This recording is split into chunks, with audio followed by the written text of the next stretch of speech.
الحمد لله نحمده ونستعينه ونؤمن به ونتوكل عليه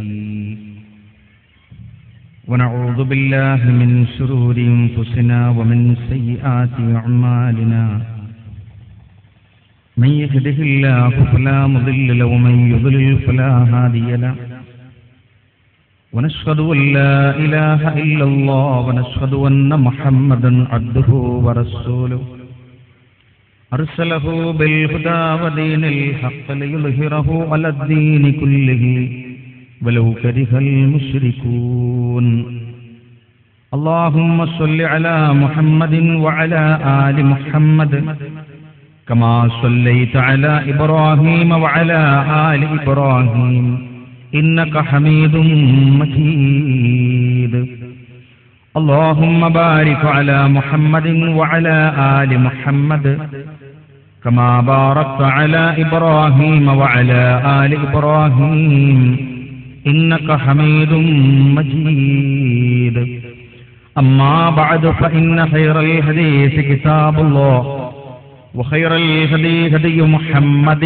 صلى الله عليه وسلم وشر الأمور محدثاتها وكل محدثة بدعة وكل بدعة ضلالة أيها الناس اتقوا الله حق تقاته ولا تموتن إلا وأنتم مسلمون أعوذ بالله من الشيطان الرجيم بسم الله الرحمن الرحيم ويل لكل همزة لمزة الذي جمع مالا وعدده يحسب أن ماله أخلده كلا لينبذن في الحطمة وما أدراك ما الحطمة نار الله الموقدة التي تطلع على الأفئدة إنها عليهم مؤصدة في عمد ممددة. വേദിയിലിരിക്കുന്ന ബഹുമാന്യനായ അധ്യക്ഷൻ, ബഹുമാന്യരായ ഈ ദേശത്തെയും അടുത്ത പ്രദേശത്തിലെയും പ്രിയപ്പെട്ട പിതാക്കളെ, മാതാക്കളെ, സഹോദരീ സഹോദരന്മാരെ, പ്രിയം നിറഞ്ഞ കൂട്ടുകാരെ, കുട്ടികളെ, അസ്സലാമു അലൈക്കും വറഹ്മത്തുള്ളാഹി. അല്ലാഹുവിന്റെ അനുഗ്രഹത്താൽ മതപരമായ അറിവ് എന്ന സമ്പത്ത് നേടിയെടുക്കുവാൻ നമുക്കതിന് ഒരു വിശാലമായ സൗകര്യം ഒരാഴ്ചയോളമായി നമുക്ക് കുറ്റിയാടിയിൽ ലഭ്യമായിരിക്കുകയാണ്. മതത്തെക്കുറിച്ചുള്ള അജ്ഞത പലപ്പോഴും ചൂഷണം ചെയ്യപ്പെടാൻ കാരണമായി തീരാറില്ല. ആ ചൂഷണങ്ങളിൽ നിന്ന് മുക്തമാകുവാൻ നമ്മൾ അറിയേണ്ട കാര്യങ്ങൾ അറിഞ്ഞിരിക്കണം. അതിനുള്ള മാർഗങ്ങൾ നമ്മൾ തേടണം. നമ്മൾക്ക് അല്ലാഹു അനുഗ്രഹിച്ച് നൽകിയ ഒരുപാട് അനുഗ്രഹങ്ങൾ, ചിലതു മാത്രമാണ് നമ്മൾ അനുഗ്രഹമായി കണക്കുകൂട്ടുന്നത്. ആരോഗ്യം നമുക്ക് അനുഗ്രഹമാണ്, സമയം നമുക്ക് അനുഗ്രഹമാണ്, അറിവ് നമുക്ക് അനുഗ്രഹമാണ്, സമ്പത്ത് നമുക്ക് അനുഗ്രഹമാണ്. അതുപോലെ തന്നെ നമുക്ക് നമ്മളുടെ ഹൃദയം കൊണ്ട് ഈ ലോകത്തെ ഏറ്റവും വിലപ്പെട്ട ഇസ്ലാമികമായ ജീവിതത്തിലെ സംശുദ്ധി, തഖ്വ, അത് നമുക്ക് അനുഗ്രഹമാണ്, ഹിദായത്ത്. ഇവയൊക്കെ അനുഗ്രഹമായി കൂട്ടുമ്പോഴാണ് ആ അനുഗ്രഹത്തോട് സ്നേഹവും ആ അനുഗ്രഹത്തോട് നമുക്ക് ആഗ്രഹവും ഉണ്ടാവുക. ഒരു സമ്പന്നന്റെ വീട്ടുപടിക്കൽ ഒരു പണ്ഡിതനെ കാണുന്നു, എന്നാൽ പണ്ഡിതന്റെ വീട്ടുപടിക്കൽ ഒരു സമ്പന്നനെ കാണുന്നില്ല. തത്വചിന്തകനോട് അത് ചോദിച്ചപ്പോൾ തത്വചിന്തകൻ മറുപടി പറഞ്ഞത്, പണ്ഡിതന് പാണ്ഡിത്യത്തിന്റെയും സമ്പത്തിന്റെയും വിലയറിയാം, എന്നാൽ സമ്പന്നന് പണത്തിന്റെ വില മാത്രമേ അറിയുള്ളൂ, പാണ്ഡിത്യത്തിന്റെ വില അറിയില്ല. ഇതുപോലെ ചിലതറിയുകയും ചിലതറിയാതിരിക്കുകയും ചെയ്യുമ്പോൾ അള്ളാഹു എന്താണ് എനിക്ക് നിഅമത്ത് തരാത്തത് എന്ന് ഒരുപാട് നിഅമത്തുകൾ വെച്ചുകൊണ്ട് നമ്മൾ പരാതിപ്പെടുന്ന അന്തരീക്ഷമുണ്ടാകും. അതില്ലാതിരിക്കാൻ നമുക്ക് ഈ ലോകത്ത് ഏറ്റവും വലിയ സമ്പത്ത് 1-ാം ക്ലാസ്സിൽ മുമ്പ് കാലത്ത് കോപ്പി എഴുതിക്കൊണ്ട് കുട്ടികളുടെ അക്ഷരം ശരിയാക്കിയിരുന്നത് ധാരണ കൂടി ശരിയാക്കിക്കൊണ്ടായിരുന്നു. വിദ്യാധനം സർവധനാൽ പ്രധാനം എന്ന്. അത് പിന്നീട് നമ്മളൊക്കെ കേട്ടുകൊണ്ടിരിക്കുന്ന അറേബ്യൻ രാജ്യങ്ങളിൽ, അറബി ഗ്രന്ഥങ്ങളിൽ അവരുടെ ഇടയിൽ പരിചയമുള്ള ഒരു പഴഞ്ചൊല്ലായി തന്നെ അറിയപ്പെടുന്നു, അൽ ഇൽമു ഖൈറും മിൻ കുല്ലി മാൽ എന്ന്. എല്ലാ സമ്പത്തിനേക്കാളും നമുക്ക് പ്രധാനമായി സമ്പത്തുള്ളത് അറിവ് കൊണ്ടാണ്. അതില്ല എന്ന് പറയാൻ, അതിനുള്ള അവസരം ഞങ്ങൾക്ക് കിട്ടിയില്ല എന്ന് പറയാൻ കുറ്റിയടിക്കാരായ നിങ്ങൾക്കും മലപ്പുറത്തുകാരനായ എനിക്കും അതിന് സാധ്യമല്ല. കാരണം വേണ്ടുവോളം അവസരങ്ങൾ ഉണ്ട് നമുക്ക് പഠിക്കാൻ. ആ അവസരങ്ങൾ ഉപയോഗപ്പെടുത്തുകയും അത് ഒരു ചെവിയിലൂടെ കേട്ട് മറ്റൊരു ചെവിയിലൂടെ ഞാനും നിങ്ങളും അത് നഷ്ടപ്പെടുത്തുകയും ചെയ്താൽ ഈ അധ്വാനം ഒക്കെ അത് നഷ്ടത്തിലായി പോകും. അല്ലാഹുവിന്റെ റഹ്മത്തിന്റെ മലക്കുകൾ സന്നിധിയിൽ ഇരുന്നു കൊണ്ട് നമ്മൾ കേൾക്കുന്നത് പോലെ കേൾക്കുകയും നമുക്ക് വേണ്ടി അവർ പ്രാർത്ഥിക്കുകയും ചെയ്യുമ്പോൾ ഇതിനോട് നമ്മളുടെ സ്നേഹം കുറഞ്ഞു പോകാൻ പാടില്ല. സമ്പത്ത് എന്നത് എങ്ങനെയാണ് നമ്മൾ ഉണ്ടാക്കേണ്ടത്, എങ്ങനെയാണത് വിനിയോഗം ചെയ്യേണ്ടത്, എങ്ങനെയാണ് നമുക്കത് ലഭിക്കുന്നത് എന്നൊക്കെ വിശ്വാസികളായ നമ്മൾ പഠിക്കണം സുഹൃത്തുക്കളെ. സമ്പത്ത് എന്നത് വെറുതെ എവിടെ നിന്നെങ്കിലും ഒരു ചാക്കിൽ കെട്ടി ഇറക്കപ്പെട്ടതല്ല. നമ്മളുടെ അധ്വാനം അതിലുണ്ട്.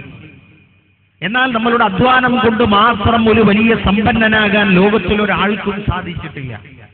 അങ്ങനെ ആയിരുന്നുവെങ്കിൽ ഈ കുറ്റിയാടികൾ സമ്പന്നത കൊണ്ട് അങ്ങേയറ്റം ലഭ്യമായതല്ലാത്ത ആരെങ്കിലും ഉണ്ടായിത്തീരുമോ സുഹൃത്തുക്കളെ? ബിസിനസിന്റെ 18 അടവും അറിയാവുന്നവൻ, മറ്റുള്ളവർക്ക് പറഞ്ഞു കൊടുക്കുന്നവൻ, അവൻ ചിലപ്പോൾ ബിസിനസ് സ്റ്റഡീസിൽ ബിരുദാനന്തര ബിരുദമെടുത്ത് കാണും. പക്ഷേ അവനൊരു ബിസിനസ് ചെയ്തുകൊണ്ട് അതൊന്ന് കരുപിടിപ്പിക്കാൻ ചിലപ്പോൾ സാധ്യമായില്ല എന്ന് വരാം. എന്തിനും നമ്മളെ സൃഷ്ടിച്ച സിത്താവിന്റെ അനുഗ്രഹവും സിത്താവിൻ്റെതായ തൗഫീഖും ഉണ്ടാകണം. ആ തൗഫീഖ് കൊണ്ടു തന്നെയാണ് ആരോഗ്യത്തോടുകൂടെ ഉള്ള ആരോഗ്യവും കൊണ്ട് നമ്മളൊക്കെ തന്നെ ഇവിടെ വന്നിരിക്കുന്നതും ഞാനിവിടെ വന്നു നിൽക്കുന്നതും. കഴിഞ്ഞ മിനിഞ്ഞാന്ന് അള്ളാഹുവിന്റെ അനുഗ്രഹത്താൽ ഇസ്ലാമികമായ പ്രബോധന പ്രവർത്തന രംഗത്ത് തളിപ്പറമ്പ് ദേശത്തും കണ്ണൂർ ജില്ലയിലും സജീവ സാന്നിധ്യമായി നിലകൊണ്ടിരുന്ന കണ്ണൂർ ജില്ലാ ജോയിന്റ് സെക്രട്ടറിയായ അവിടുത്തെ ഒരു കച്ചവടക്കാരൻ ബഹുമാന്യനായ അബ്ദുൽ ജബ്ബാർ സാഹിബ് സത്യമായ മാർഗത്തിലൂടെ സഞ്ചരിച്ച് ഒരു ദിവസത്തിന്റെ തുടക്കം ആരാധനാലയത്തിൽ നിന്ന് തുടങ്ങട്ടെ എന്ന് ആഗ്രഹിച്ചുകൊണ്ട് പള്ളിയിൽ പോയി അള്ളാഹുവിന്റെ മുമ്പിൽ കുമ്പിട്ട് കഴിഞ്ഞ് ലോകത്തോട് വിട പറഞ്ഞ ബഹുമാന്യനായ അബ്ദുൽ ജബ്ബാർ സാഹിബ്, അള്ളാഹു അദ്ദേഹത്തിന് സ്വർഗം നൽകുമാറാകട്ടെ, ആമീൻ എന്ന് പ്രാർത്ഥിക്കുക. ഇതൊക്കെയാണ് അവശേഷിക്കുക. നമുക്ക് ലഭിച്ചിട്ടുള്ള നമ്മളുടെ പോക്കറ്റിലും നമ്മളുടെ വീട്ടിലും ഒക്കെയുള്ള നമ്മളുടെ ഒക്കെ തന്നെ സമ്പത്ത് എന്ന് പറയുന്നത് അത് നമ്മളുടേതാണോ അല്ലേ എന്ന് ചർച്ച ചെയ്യാൻ കൂടുതൽ സമയം ആവശ്യമില്ല. കാരണം ഒരു 2 മിനിറ്റ് മുമ്പ് 10 മിനിറ്റ് മുമ്പ് മറ്റാരുടേതോ ആയിരുന്നു അവയൊക്കെ.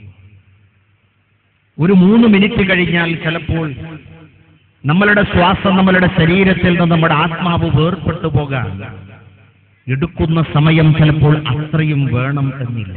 അതോടുകൂടി ഈ സമ്പത്ത് നമ്മളുടെ മക്കളുടേതായി മാറി. ഒരു ബാങ്ക് മാനേജറും അവിടെ ഒപ്പിട്ടിട്ടില്ല. ഏതെങ്കിലും ഒരു കള്ളൻ വന്ന് വീടിന്റെ ഉള്ളിൽ നിന്ന് നമ്മളുടെ സമ്പത്ത് കവർന്നു കൊണ്ടുപോയിട്ടില്ല. പിന്നെ എങ്ങനെയാണ് നമ്മളുടെ സമ്പത്ത് മറ്റൊരാളുടേതായി മാറുന്നത്? ഒരൊറ്റ സെക്കൻഡ് കൊണ്ടാണ്. ആ ഒരൊറ്റ സെക്കൻഡ് കൊണ്ട് സംഭവിച്ചതുപോലെ തന്നെയാണ് ഒരുപാട് സെക്കൻഡുകൾക്കിടയിലൂടെ തന്നെയാണ് നമ്മളുടെ അക്കൗണ്ടിലേക്ക് ഈ സമ്പത്തൊക്കെ വന്നിട്ടുള്ളത്. അള്ളാഹുവിന്റെ ഔദാര്യം, ദാലിക ഫദ്ലുല്ലാഹ്, അള്ളാഹുവിന്റെ ഔദാര്യമാണ് സമ്പത്ത് എന്നാണ്. നമ്മളൊക്കെ ജീവിതത്തിൽ നല്ലവരായി ജീവിച്ച് നല്ലതുപോലെ ജീവിച്ച് നമ്മളൊക്കെ സ്വർഗാവകാശികളായി എന്നതുകൊണ്ട് അള്ളാഹു കുറെ 10,000 രൂപ നമുക്കൊക്കെ തന്നതല്ല. ഒരു പരീക്ഷണമാണ്. ഖുർആൻ അത് പറഞ്ഞു. അത് അള്ളാഹു ഉദ്ദേശിക്കുന്നവർക്ക് കൊടുക്കും, അള്ളാഹു ഉദ്ദേശിക്കാത്തവർക്ക് അത് കൊടുക്കുകയില്ല. കുറ്റിയാടിയിൽ തന്നെ കുറച്ചാളുകൾക്ക് അല്ലെങ്കിൽ കുറച്ച് ആൾക്ക് നൽകി കുറച്ചാൾക്ക് കൊടുത്തില്ല. എന്തേ അവനില്ലാത്തത്, എന്തേ ജ്യേഷ്ഠനുണ്ടായി, എന്നേ അനുജനില്ലാത്തത്, അവൻ തൊലച്ച് കളഞ്ഞിട്ടാണ്, മേപ്പട്ടൂക്കി നടന്നിട്ടാണെന്നൊക്കെ നമ്മൾ പറയും. അതൊക്കെ നമുക്ക് പറയാനുള്ള ചില ന്യായങ്ങൾ മാത്രമാണ്. അല്ലെങ്കിൽ ഉള്ള ബുദ്ധി ഉപയോഗിക്കാതെ റോട്ടിന്റെ പക്കത്ത് ബീഡിയും വലിച്ച് ഇരുന്നിട്ട് ഉണ്ടാകാതെ പോയതാണെന്നൊക്കെ നമുക്ക് പറയാം. പക്ഷേ ഖുർആൻ പറയുന്ന ഒരു സത്യമുണ്ട്, വല്ലാഹു യഖ്തസ്സു ബിറഹ്മതിഹി മൻ യശാ. അല്ലാഹു അവൻ ഉദ്ദേശിക്കുന്നവർക്ക് റഹ്മത്ത് നൽകുന്നതാണ് പ്രത്യേകമായി. വല്ലാഹു ദുൽ ഫളിൽ അലീം. അല്ലാഹു അത്യുന്നതനും അതുപോലെ തന്നെ ശ്രേഷ്ഠനുമാണ്. അല്ലാഹു യബ്സുത്തുർ റിസ്ഖ ലിമൻ യശാഉ വയഖ്ദിറു. അല്ലാഹു ചിലർക്ക് അവന്റേതായ സമ്പത്തും അനുഗ്രഹവും വിശാലമാക്കി കൊടുക്കും, ചിലർക്കോ അല്ലാഹു അത് നിയന്ത്രിക്കുകയും ചെയ്യും. നമുക്ക് ചിലപ്പോൾ തരും, ചിലപ്പോൾ തരാതിരിക്കും. കുറെ ആളുകൾക്ക് കൊടുക്കും, കുറെ ആളുകൾക്ക് കൊടുക്കാതിരിക്കും. കുറെ തറവാട്ടുകാർക്ക് സമ്പത്ത് കൊടുക്കും, കുറെ തറവാട്ടുകാർക്ക് കൊടുക്കാതിരിക്കും. അതൊക്കെ താഴ്ത്തി കാണാനോ മുകളിൽ ഉയർന്നു കാണാനോ അല്ല. അല്ലാഹു നൽകുന്നത് എന്താണെന്ന് ഖുർആൻ തന്നെ പറയട്ടെ. വഅലമു അന്നമാ അംവാലുക്കും വഔലാദുക്കും ഫിത്ന. തീർച്ചയായും നിങ്ങൾ അറിയണം കേട്ടോ. വെറുതെ ആയിരോദനം എന്നല്ല പറഞ്ഞത്, നിങ്ങൾ അറിയണം. എന്താണ് അറിയേണ്ടത്? തീർച്ചയായും നിങ്ങളുടെ സമ്പത്തും അതുപോലെ തന്നെ നിങ്ങളുടെ സന്താനങ്ങളും ഫിത്നത്തും ഒരു പരീക്ഷണമാണ് റബ്ബിന്റെ അടുക്കൽ നിന്നുള്ള. വല്ലാഹു ഇൻദഹു അജ്റുൻ അലീം. ഈ സമ്പത്ത് കൊണ്ട് നിങ്ങൾ തോന്നിയതുപോലെ ജീവിച്ചുകൊള്ളൂ എന്നല്ല, ഈ സമ്പത്ത് കൊണ്ട് നിങ്ങൾക്ക് അല്ലാഹുവിന്റെ അടുക്കൽ മഹത്തായ പ്രതിഫലമുണ്ട്. രണ്ട് സമ്പത്താണ് തന്നിട്ടുള്ളത്. എന്താ സമ്പത്ത്? ഒന്ന് സന്താനങ്ങളും അതുപോലെ തന്നെ സമ്പത്തും. സഹോദരന്മാരെ, എവിടെ ഖുർആൻ പറഞ്ഞോ എവിടെയൊക്കെ തന്നെ കുട്ടികളുടെ സന്താനങ്ങളോടൊപ്പമാണ് സമ്പത്തിനെ പറയുന്നത്. സമ്പത്തിനെയും സന്താനത്തെയും എപ്പോഴും മിക്ക സമയത്തും ഖുർആൻ എടുത്ത് പറയുമ്പോൾ ഒന്നിച്ചാണ് പറയുന്നത്. നമ്മളും വിചാരിക്കുക എന്താ ഒന്നിച്ചു പറയണേ?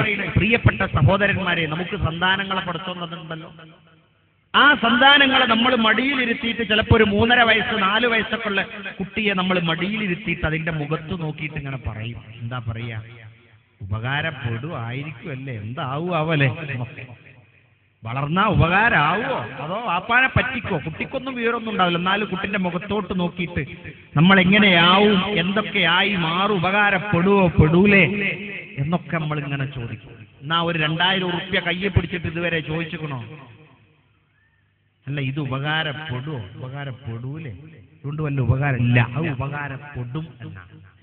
10,000 എന്തായാലും ഉപകാരപ്പെടും. അത് നാട്ടുകാരടിയിൽ ഇറങ്ങി നടക്കാൻ ഒരു സ്റ്റാറ്റസിന് നല്ലതാണെന്നൊക്കെ നമ്മൾ പറഞ്ഞു. പക്ഷേ രണ്ടും പരീക്ഷണമാണ്, മറന്നുപോകാൻ പാടില്ല. അള്ളാഹു നൽകിയ പരീക്ഷണത്തിൽ വിജയിക്കണം. അള്ള തന്ന സമ്പത്ത് കൊണ്ട് അത് ഉപകാരപ്രദമായ രൂപത്തിൽ ചെലവഴിച്ചു.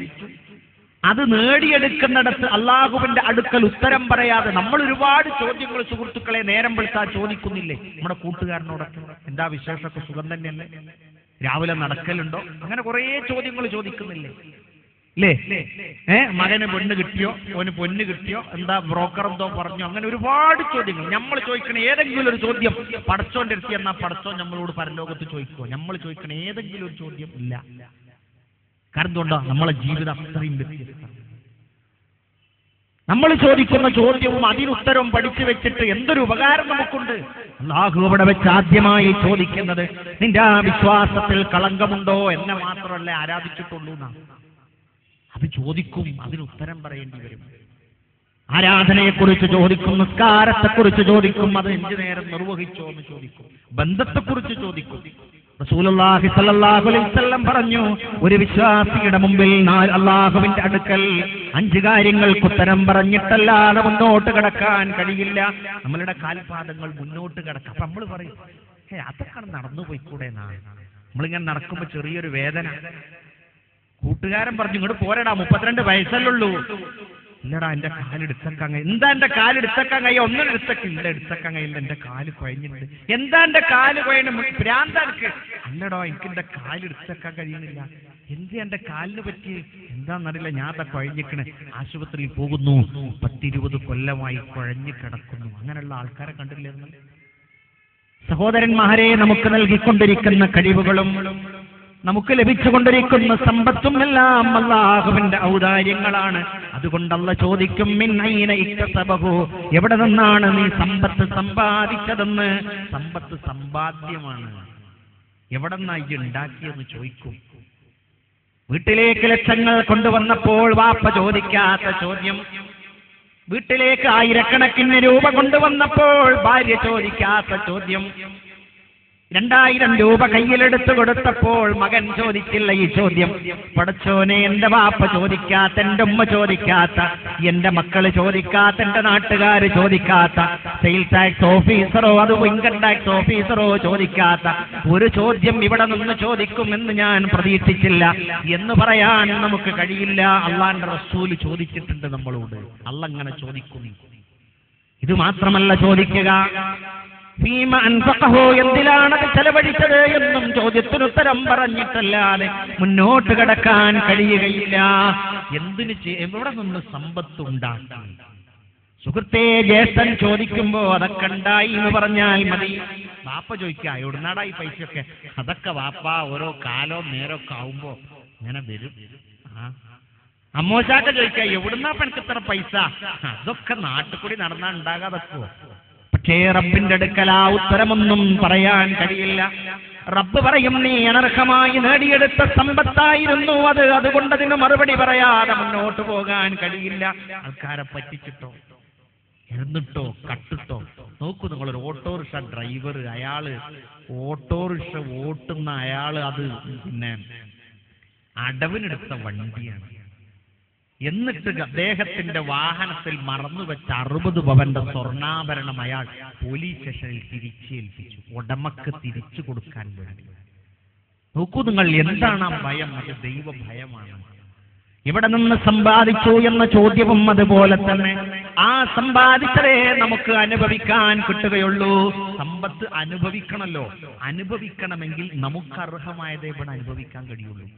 ഇനി കുറെ ഉണ്ട് എന്ന് വിചാരിക്കും. റസൂലുള്ളയോട് സഹാബത്ത് ചോദിച്ചില്ലേ, നബി തങ്ങൾ ചോദിച്ചില്ലേ സഹാബത്തിനോട്, നിങ്ങൾക്ക് എന്താ ഉള്ളത്? ഒരു പറഞ്ഞു, അവിടെ ഒരു തോട്ടം, ഇവിടെ ഒരു തോട്ടം, ഇവിടെ കുറച്ചൊക്കെ ഉണ്ട്. റസൂലുള്ളയോട് തിരിച്ചു ചോദിച്ചു. നബി തങ്ങൾ റസൂലുള്ളാഹി സ്വല്ലല്ലാഹു അലൈഹി വസല്ലം പറഞ്ഞു, എനിക്കുള്ളത് ഇപ്പൊ തിന്ന ഭക്ഷണം ഈ ഉടുത്ത മുണ്ടും. നബി, നിങ്ങൾക്ക് അതുള്ളൂ? എനിക്ക് അതന്നെ ഉള്ളൂ. അപ്പൊ മറ്റോലും കണക്കൂട്ടി, അപ്പന്നാ ഞങ്ങൾക്കൊക്കെ അതന്നെ ഉള്ളൂ. ആണ് സഹോദരാ, ജനിക്കുമ്പോൾ 2 കൈയും ചുരുട്ടിപ്പിടിച്ചാണ് ജനിക്കുന്നത്. മരിക്കുമ്പോ 2 കൈയും നിവർത്തി വെച്ചിട്ടാണ് നമ്മളുടെ ഇത് പോകുന്നത്. 2 കൈയും നിവർത്തി വെച്ചുകൊണ്ടൊരു മനുഷ്യൻ മരിക്കുമ്പോ പിന്നെന്താ സുഹൃത്തെ? മരിക്കുന്ന സമയത്ത് മരണം കഴിഞ്ഞ് മയ്യത്ത് റൂമിൽ നിന്ന് എടുത്ത് പള്ളിയിലേക്ക് കൊണ്ടുപോയി എല്ലാം മറവ് ചെയ്ത് കഴിഞ്ഞിട്ട് നിങ്ങളെ കൂട്ടുകാരന്റെ റൂമിലൊന്ന് വന്നു നോക്കി. അവന് ഇഷ്ടപ്പെട്ട മൊബൈല് കൊണ്ടുപോയിട്ടില്ല. അവന് ബുദ്ധിമുട്ടുണ്ടാക്കിയ പയറ്റ് കഴിച്ചുള്ള 10,000 റുപ്യ അത് കൊണ്ടുപോയിട്ടില്ല. എന്തായാലും ഇവനതൊന്നും കൊണ്ടാകായിരുന്നു, ഒന്നും കൊണ്ടുപോയിട്ടില്ല. പിന്നെന്തേ കൊണ്ടുപോയതുള്ളൂ? ആ സമ്പത്താണ് അനിവാര്യമായുള്ളത്. അല്ലാഹുവിന്റെ ഖുർആൻ പറഞ്ഞു, ഈ ലോകത്തുള്ള സമ്പന്നതയൊക്കെ നമുക്ക് കാണാനും അതുപോലെ ആസ്വദിക്കാനും നമ്മളുടെ വീടുകളിലൊക്കെയുള്ള അലങ്കാര വസ്തുക്കളെ പോലെയാണ്. ഒരു കല്യാണ വീട്ടിലൊക്കെ കാണാൻ പലപ്പോഴും വമ്പിച്ച ദൂർത്തടിച്ചിട്ട് അലങ്കാര ബൾബുകളും അതുപോലെ തന്നെ വേണ്ടാത്ത ഒരുപാട് സാധനങ്ങളെ കൊണ്ട് നമുക്ക് പൈസ പടച്ചോനെ എന്തിനേജ് തന്ന് ഞാൻ വാരി കോരി കളിയാണ് എന്ന് പടച്ചോനെ ബോധ്യപ്പെടുത്താൻ വേണ്ടി പലപ്പോഴും നമ്മൾ ചെയ്യാറില്ല. ആ അലങ്കാര ബൾബുകളൊക്കെ 1 മണിക്കൂർ നേരം ഉണ്ടാകുക, 2 മണിക്കൂർ നേരം. സുഹൃത്തെ, അതുപോലെയുള്ളൂ അൽ മാലു വൽ മനൂന സീനത്തുൽ ഹയാത്തിദ് ദുനിയാ. നിങ്ങളുടെ സമ്പത്തും നിങ്ങളുടെ സന്താനങ്ങളും ഈ ലോകത്തേക്കുള്ള നിങ്ങൾക്കുള്ള അലങ്കാര വസ്തുക്കളാണ്. പിന്നീട് എന്താണ് അവശേഷിക്കുന്നത്? ബാഖിയാത്തുസ് സാലിഹാത്ത്, അവശേഷിക്കുന്നവ സൽക്കർമ്മങ്ങളാകുന്നു. ഖൈറുൻ ഇൻദ റബ്ബിക്, നിന്റെ റബ്ബിന്റെ അടുക്കൽ ഏറ്റവും ശ്രേഷ്ഠമായത്. സവാബൻ വ ഖൈറൻ അമലാ, അള്ളാഹുവിന്റെ അടുക്കൽ ഏറ്റവും ശ്രേഷ്ഠമായതും അതുപോലെ തന്നെ പ്രതിഫലം കൊണ്ട് ശ്രേഷ്ഠമായതും ആഗ്രഹം കൊണ്ട് ഏറ്റവും ഗുണകരമായതും അതാകുന്നു. അള്ളാന്റെ ഖുർആൻ പഠിപ്പിക്കുക. നമ്മളുടെ സമ്പത്തും സന്താനങ്ങളൊക്കെ കാണാനൊരലങ്കാരങ്ങളെ പോലെയാണ്. അലങ്കാര വസ്തുക്കൾ എന്ന് പറഞ്ഞാൽ അതൊക്കെ ഒരു താൽക്കാലികമായ കാഴ്ചക്ക് വേണ്ടിയുള്ളത് മാത്രമേ അല്ലേ? ആൾക്കാർക്കും തന്നെ കാണാൻ തിരക്കടില്ല അല്ലേ? വലിയ സമ്പത്തുള്ള നമ്മളെയൊക്കെ ജീവിതം പുറത്തുള്ളവനെ കാണുവാനെന്തോ ഒരു ഉഷാറായിക്കാരെന്നറിയ. ഓ എന്താവോ എന്റെ സുഖം എന്നറിയോ? അങ്ങനെ പോണ ആശുപത്രിക്ക് പോയേക്കാർ ഹാർട്ട് ഓപ്പറേഷൻ അല്ലേ? അല്ലേ? കുടുംബ ജീവിതം, കുടുംബം ഒന്നിച്ച് ജീവിക്കുന്നതും ആ സന്തോഷമൊക്കെ ഇങ്ങനെ കാണുമ്പോ പുറമുള്ളവന് നല്ല സുഖമായിരിക്കും. പക്ഷേ ഭാര്യനെയും കൊണ്ട് കാറിൽ പോണത് ചിലപ്പോ കുടുംബത്തർക്കം നിൽക്കാൻ വക്കീലിന്റെ അടുത്തേക്ക് പോവുകയാണ്. ഇതൊക്കെ ഒരു അലങ്കാരമേ ഉള്ളൂ. പിന്നീട് നമുക്ക് അവശേഷിക്കുന്നത് നല്ല കാര്യങ്ങൾ ചെയ്ത കാര്യങ്ങൾ, ഉപകാരങ്ങൾ. നമ്മൾക്ക് അല്ലാഹു തന്ന സമ്പത്ത് കൊണ്ട് നല്ല വിനിയോഗം നടത്തിയവർ, പാവപ്പെട്ടവർക്ക് കൊടുത്തവർ, അനാഥാലയത്തിന് നൽകിയവർ, പള്ളിക്ക് വേണ്ടി നൽകിയവർ, ഓപ്പറേഷന് വേണ്ടി നൽകിയവർ, കുടുംബക്കാർക്ക് സഹായത്തിന് വേണ്ടി കൊടുത്തവർ, അതുപോലെ എല്ലാ കാര്യങ്ങളും നമുക്ക് ഉപകാരപ്പെട്ടുവെങ്കിൽ അതാണ് അല്ലാഹുവിന്റെ അടുക്കൽ ഏറ്റവും പ്രതീക്ഷിതമായ നന്മ. ജീവിതത്തിൽ സമ്പത്തിന്റെ ആ യാഥാർത്ഥ്യം എന്താണെന്ന് നമ്മളെങ്കിലും മനസ്സിലാക്കണം. അള്ളാഹുവിൻ്റെതാണ് സമ്പത്ത്. സാമ്പത്തിക മാന്യം എന്നൊക്കെ പറയല്ലോ അല്ലേ? ഒരു പിച്ചക്കാരൻ പുരയിൽ വന്നിട്ട് ഒരു ഉറുപ്പ്യ ചോദിച്ചാൽ നമ്മൾ പറയും ഇത് ഫൈനാൻഷ്യൽ ക്രൈസിസ് എന്നാണ്. ഓനം തിരിയില്ലല്ലോ. ഏതെങ്കിലും ഒരു പള്ളിക്ക് സ്ഥലമെടുത്തിട്ടുണ്ട്, അതിന് ഒരു ടൗണിൽ നിസ്കരിക്കാൻ വേണം എന്ന് പറയുമ്പോൾ നമ്മൾ പറയും ഇപ്പോ ഡള്ളാണ്. പിന്നെ ഒരു സമയം ഒരു എത്തിങ്ങാണ്ടാളോ ഓനോട് ഡിമ്മ എന്നൊക്കെ പറയും. വേറൊരാള് പറയും കുറ്റിയാടി അങ്ങാടിയിൽ ഒരു 10 ലക്ഷം സെന്റിനുള്ള സ്ഥലമുണ്ട് വിൽക്കാൻ, എനിക്ക് വേണമെന്ന്. എന്നായിക്കോട്ടെ, ഒരു 10 സെന്റ് കച്ചവടാക്കി തന്നു.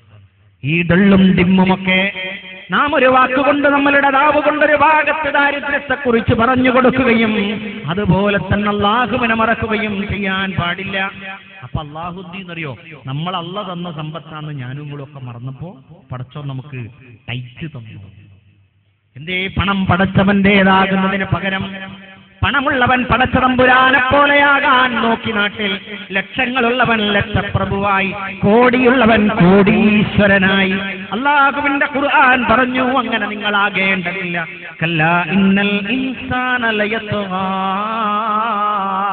തീർച്ചയായും മനുഷ്യൻ അതിർലംഘനം നടത്തിയിരിക്കുന്നു.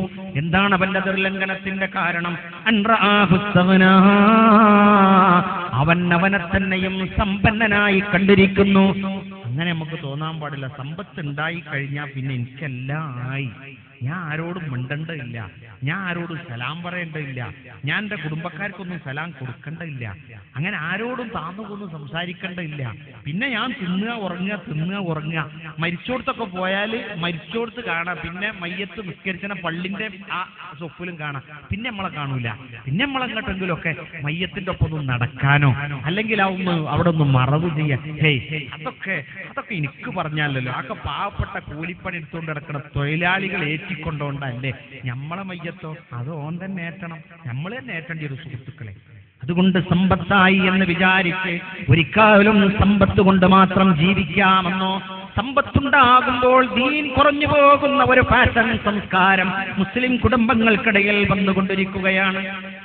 പള്ളിക്കലൊക്കെ നിസ്കരിച്ചാൽ ജമാഅത്തിനൊക്കെ എത്തണ്ടാറിയ അത് സിമെന്റ് ഏറ്റണം, അരി ഏറ്റണം, ചായപ്പൊടിക്കാരൻ, കടലക്കച്ചവടക്കാരൻ അല്ലേ? അല്ലാഹുവിന്റെ ആരാധനാലയത്തിൽ ളുഹറിന്റെ ബാങ്ക് കൊടുക്കുമ്പോൾ, ജുമുഅക്ക് ബാങ്ക് കൊടുക്കുമ്പോൾ ഒന്നാമത്തെ സഫിൽ അല്ലാഹുവിന്റെ ഐശ്വര്യം ലഭിച്ച, അനുഗ്രഹം നൽകപ്പെട്ടവരൊക്കെ ഒന്നാം സഫിലിരിക്കുമ്പോൾ പിറകിൽ പാവപ്പെട്ടവൻ വന്നിരിക്കുമ്പോൾ തോന്നുന്നു അതാ അല്ലാഹുവിന്റെ ഐശ്വര്യം ലഭിച്ചവരൊക്കെ മുൻപന്തിയിൽ ഇരിക്കുന്നു. ദീൻ വലുതാണ്, ദീൻ പ്രധാനപ്പെട്ടതാണ്, മതം വലുതാണ്, മതത്തിന്റെ കാര്യം പ്രധാനം തന്നെയാണ്. പക്ഷേയോ റസൂലുള്ളാഹി സ്വല്ലല്ലാഹു അലൈഹി വസല്ലമയുടെ കാലത്ത് ആളുകൾ ആക്ഷേപിച്ചില്ലേ നബിതങ്ങളെ, നിങ്ങളൊപ്പം ആരാളുള്ളത്? കുറെ പാവപ്പെട്ട മനുഷ്യന്മാരല്ലേ? അതുപോലെയല്ലല്ലോ കുറ്റിയാടി. അല്ലാഹുവിന്റെ അനുഗ്രഹത്താൽ സമ്പന്നത ലഭിച്ച നാട്. ആ സമ്പത്ത് കൊണ്ട് നമ്മൾ വിനിയോഗം നടത്തുമ്പോൾ ഒരിക്കലും സോദരാ ഉള്ളത് മതിയായി എന്നോ ഉള്ളത് കൊണ്ട് മതിയെന്നോ തോന്നാൻ പാടില്ല. അല്ലാഹുവിനോട് കൂടുതൽ നന്ദി കാണിക്കണം, കൂടുതൽ കിട്ടുന്ന കുട്ടിയാണ് അല്ലേ? ഒരു ടീച്ചറേയും മാഷയും കുട്ടി സ്കൂളിൽ തോറ്റാൽ നിങ്ങളും ഞാനും പറയില്ല, എടാ ടീച്ചറേയും മാഷയും കുട്ടിക്കൊക്കെ തോറ്റാൽ പിന്നെ ആരാ അവിടെ ജയിക്കുക? അള്ളാഹു അനുഗ്രഹം തന്നവർ കൃത്യമായി ആരാധന നിർവഹിക്കുകയും കൃത്യമായി ആളുകളോട് സംസാരിക്കുകയും കാണുമ്പോൾ പുഞ്ചിരിക്കുകയും കാണുമ്പോൾ സലാം പറയുകയും എല്ലാവരുടെ കൂട്ടത്തിലിരിക്കുകയും കൂട്ടത്തിൽ കാണുകയും ഒക്കെ ചെയ്യുമ്പോൾ റസൂലുള്ളാഹി പറഞ്ഞു, എന്നെ നിങ്ങൾ സ്വർഗത്തിൽ തരയേണ്ടത് പാവപ്പെട്ടവരുടെ കൂടെയാണ് ഞാൻ ഉണ്ടാവുക. റസൂലുള്ളാഹി സ്വല്ലല്ലാഹി അലൈഹി വസല്ലമക്ക് സമ്പത്തില്ലാഞ്ഞിട്ടല്ല, പക്ഷേ ആ സമ്പത്ത് അല്ലാഹ് തന്നതാണെന്ന് റസൂലുള്ളാഹി സ്വല്ലല്ലാഹി അലൈഹി വസല്ലമക്ക് അറിയാമായിരുന്നു. സമ്പത്ത് വേണ്ട എന്ന് ദീൻ പറഞ്ഞില്ല, സമ്പത്തുണ്ടാക്കണ്ട എന്ന് പറഞ്ഞില്ല. നിങ്ങൾ സുബ്ഹാനല്ലാഹ് ചൊല്ലിക്കൊണ്ട് പള്ളിയിൽ ഇരുന്നു കൊള്ളൂ എന്ന് അല്ലാഹുവിന്റെ ഖുർആൻ പറഞ്ഞില്ല. വെള്ളിയാഴ്ചയുടെ പ്രാധാന്യമൊക്കെ പറയുമ്പോൾ നോക്കൂ നിങ്ങൾ. യാ അയ്യുഹല്ലദീന ആമനൂ ഇദാ നൂദിയ ലിസ്സലാത്തി മിൻ യൗമിൽ ജുമുഅ ഫസ്ഔ ഇലാ ദിക്രില്ലാഹി ബദറുൽ ബൈഅ ദാലികും ഖൈറുൽ ലക്കും ഇൻ കുൻതും തഅലമൂൻ. ഏ വിശ്വാസികളെ, നിങ്ങൾ അല്ലാഹുവിന്റെ വിളിക്കുത്തരം നൽകിക്കൊണ്ട് നിങ്ങൾ ധൃതിയിൽ പള്ളിക്കെത്തണമെന്നാണ്. എന്നിട്ട് ഖുർആൻ ഓതിക്കൊണ്ട് നമ്മളോട് പറഞ്ഞു, നിങ്ങൾ ജമാഅത്ത് നിർവഹിച്ചു കഴിഞ്ഞാൽ നിങ്ങൾ ഭൂമിയിൽ നിങ്ങൾ വ്യാപിച്ചുകൊള്ളൂ. നമ്മളുടെ വിഭവ സമാഹരണത്തിന് വേണ്ടി പടച്ചോ നമ്മളെ ഭൂമിക്ക് അയച്ചത. നമ്മൾ നേരെ ഓപ്പോസിറ്റാ. 12:30 തുടങ്ങുന്ന ജുമാക്ക് ഒരടിക്കാറ്റില്ല. എന്നിട്ട് നിസ്കാരമൊക്കെ കഴിഞ്ഞാൽ അവിടെ അങ്ങനെ ചോരുമ്പ ചാരി ഇരിക്കുന്നതാണ്. എന്തേ പോണില്ലേ? ഇല്ല, ചോറായിട്ടുണ്ടാവില്ല. അങ്ങനെയല്ല അല്ലാഹുവിന്റെ ഖുർആൻ പഠിപ്പിച്ചത്. ജുമാക്ക് വേണ്ടി ബാങ്ക് വിളിക്കപ്പെട്ടതിന്റെ തൊട്ട് മുമ്പ് തന്നെ നമുക്ക് വെള്ളിയാഴ്ച കച്ചവടം ഹറാമാണ്. ജുമാന്റെ സമയമായ ഞമ്മക്ക് ബാക്കിയുള്ള എല്ലാ വ്യാപാരവും ഹറാമാണ്. ഇനി നമ്മൾ എന്ത് ചെയ്യുന്നറിയോ? 3 പള്ളിക്കെത്തി ജുമാന്റെ നേരം കുറിച്ചെത്തും നമ്മളെ ചുമരും. ഞാൻ പീഡിയക്കാരല്ല കേട്ടോ പറയുന്നത്, വളവുള്ളോലിയാ പറയുന്നത്. എന്നിട്ട് ഒരുത്തനോട് പറയും, അവിടെ 12:45 തുടങ്ങും, ഇജ് അവിടെ പോയിക്കോ, വേഗം പോയിക്കോ, നിസ്കാരത്തിന്റെ ഇടയ്ക്ക് പോരാൻ പറ്റുമോ നോക്ക്. എന്നിട്ട് ഒരുത്തനാണ്ട് പറഞ്ഞു. എന്നിട്ട് ഓൻ വന്ന റിലേന്റെ കൂലിയേറ്റ് പീഡിയന്റെ മുതലാളിയായ നമ്മൾ അടുത്ത പള്ളിക്കൊക്കെ പോയി. ഇതല്ല ജുമ. അല്ലാഹു തരുന്ന അതിനെക്കുറിച്ച് സത്യവിശ്വാസികളോട് ആയത്ത് അവതരിക്കപ്പെട്ടു. ഈ ആയത്ത് അവതരിക്കപ്പെട്ട് എല്ലാവരും ജുമാക്ക് ഹാജരായി. റസൂലുള്ളാഹി സ്വല്ലല്ലാഹു അലൈഹി വസല്ലം ഖുതുബ നിർവഹിച്ചുകൊണ്ടിരിക്കുമ്പോൾ അവരെല്ലാവരും ഒരു കച്ചവട സംഘം വന്നു എന്ന് കേട്ടപ്പോൾ അവിടെ നിന്ന് പള്ളിയിൽ നിന്ന് ഇറങ്ങി ഓടി. അവര് ജുമാ പഠിച്ചിട്ടില്ലായിരുന്നു. അങ്ങനെ ഇറങ്ങി ഓടി അവസാനം റസൂലുള്ള സഹാബത്തിനോട് ചോദിച്ചു, ഇനി എത്ര ആളുണ്ട്? ഖുർആൻ പറഞ്ഞു, വതറകൂക ഖായിമാ, നിന്നെ അവർ പള്ളിയിൽ ഇതാ നിർത്തിക്കൊണ്ടവർ നിന്നെ ഉപേക്ഷിച്ചു പോയിരിക്കുന്നു. വതറകൂക ഖായിമ ഖുൽ മാ ഇൻദല്ലാഹി ഖൈറും മിനൽ ലഹി വമിനത് തിജാറ വല്ലാഹു ഖൈറുർ റാസിഖീൻ. അവരോട് പറഞ്ഞു മനസ്സിലാക്കി കൊടുക്കണം, അല്ലാഹു ഏറ്റവും കൂടുതൽ റിസ്ക് കൊടുക്കുന്നവനാണ്.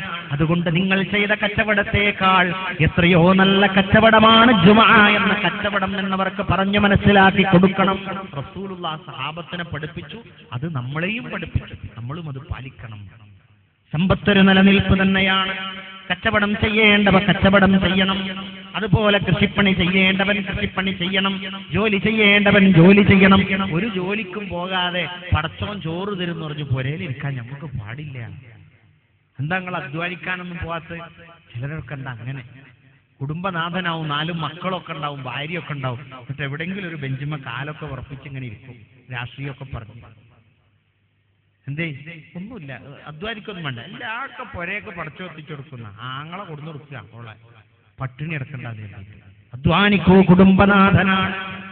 ഖുർആൻ നമ്മളോട് പറഞ്ഞു, വലാ തുഅ്തു സുഫഹാ അംവാലക്കും, നിങ്ങളുടെ സമ്പത്ത് നിങ്ങൾ വിഡ്ഢിത്തരത്തിൽ ഏൽപ്പിക്കാൻ പാടില്ല. അല്ലതീ ജഅലല്ലാഹു ലക്കും ഖിയാമ, നിങ്ങൾക്ക് നിലനിൽപ്പാക്കി തന്ന സമ്പത്ത് നിങ്ങൾ അവിടെയും ഇവിടെയും കൊണ്ടേയിടരുത്.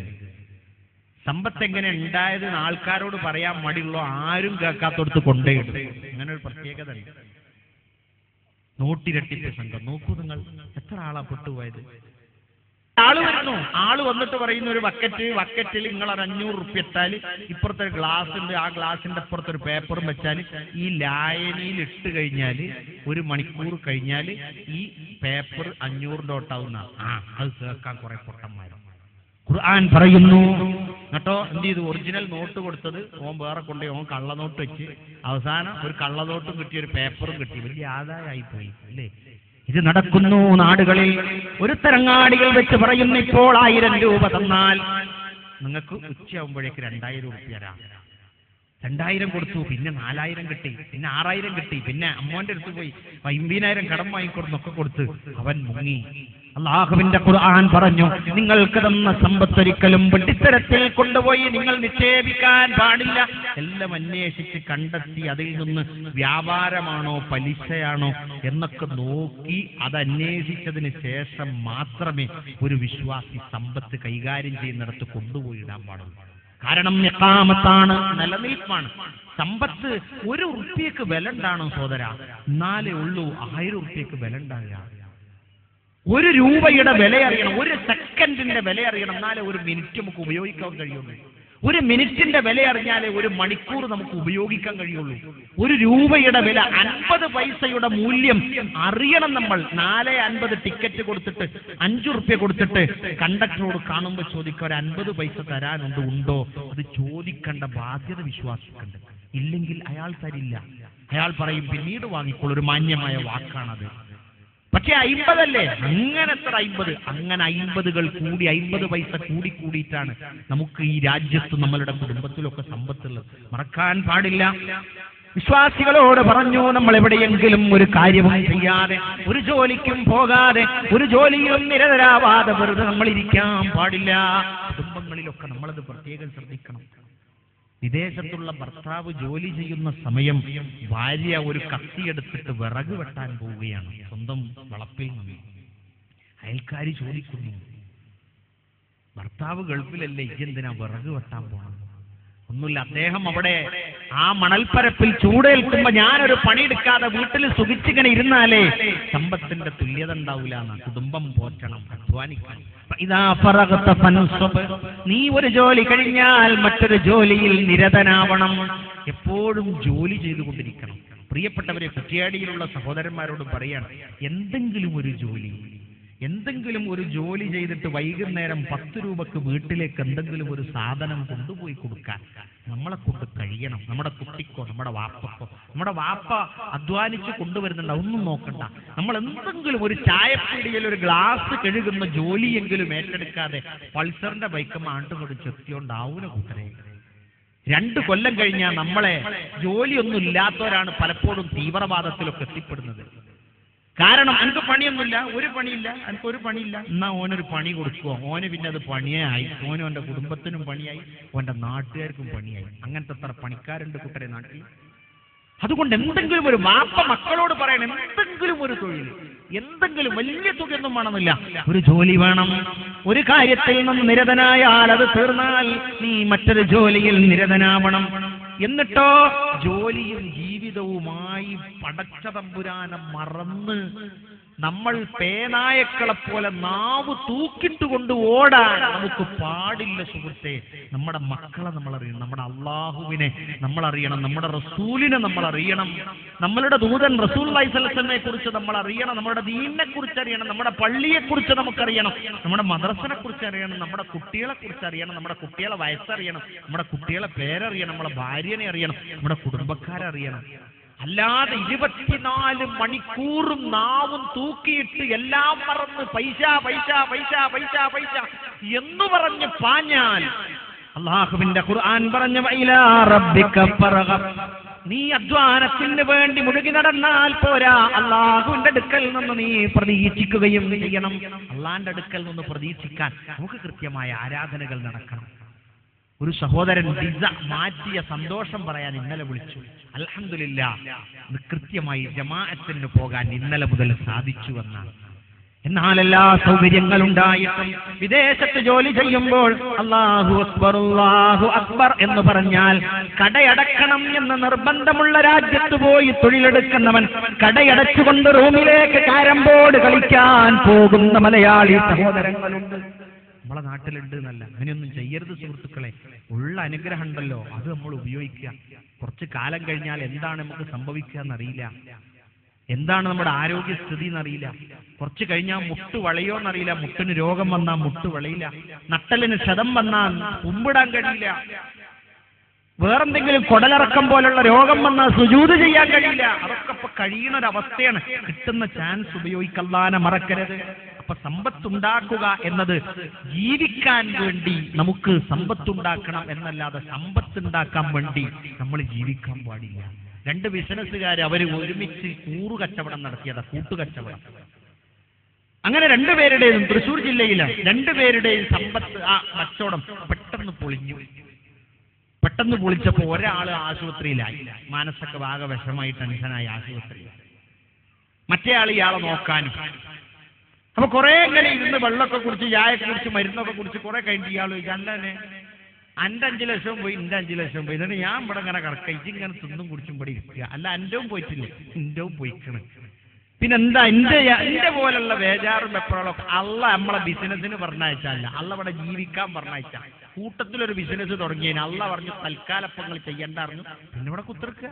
അല്ലാതെ അതിന്റെ ബേജാറായിട്ട് ഇങ്ങനെ ആകെ ടെൻഷൻ അടിച്ചിട്ട് ഹാർട്ട് അറ്റാക്ക് ആയിട്ട് ഇനിയുള്ള കാലം കൂടി വെറുതെ എന്തിനാ നമ്മൾ വിഷമിക്കണം. അതോടുകൂടി സമാധാനമായി. അതൊരു പാഠമാണ്.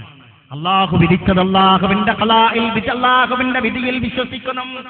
അള്ളാഹു വിധിച്ചത് എന്താണോ അത് ഖൈറാണെന്ന് വിചാരിക്കുകയും ചെയ്യണം. ടെൻഷനായി വിഷമിച്ചുകൊണ്ട് ഏതെങ്കിലും കിണറ്റിലേക്ക് ചാടാൻ സോദരാ പോകരുത്. ആരെങ്കിലുമൊക്കെ ചിലപ്പോൾ എന്താ അറിയോ, കൂറുകച്ചവടം നടത്തുന്നവരും ശ്രദ്ധിക്കണം. ബിസിനസ്സിൽ പകുതി ലാഭം കിട്ടൽ തുടങ്ങിയാൽ പിന്നെ മറ്റോൻ ഒഴിവാക്കാൻ വേണ്ടി ചെമ്പിന്റെ തകിട് കൊണ്ടേക്കലും ഒഴിവാക്കാൻ വേണ്ടി മൂല്യാരെടുത്ത് പോലും ഒക്കെയാണ്. ഒരു തൊള്ളൊന്ന് പറഞ്ഞാൽ മതി, എന്റെ ഷെയർ റേറ്റ് ഒഴിവായിക്കോ. തമ്മിൽ അങ്ങനെ നമുക്കൊരു കുഴപ്പമുണ്ട്.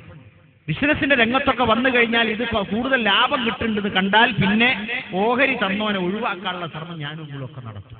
അത് ശത്രുതയാകും. അവസാനം തമ്മിൽ കണ്ടാൽ മിണ്ടാത്തവരെ എത്തും.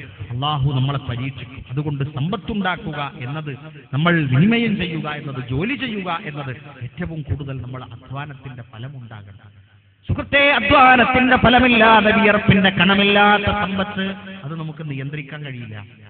പലപ്പോഴുണ്ടല്ലോ നമുക്ക് അനർഹമായി കിട്ടുന്ന സമ്പത്ത് ചിലപ്പോൾ ഭാഗ്യം കൊണ്ട് കിട്ടും പെട്ടെന്ന്.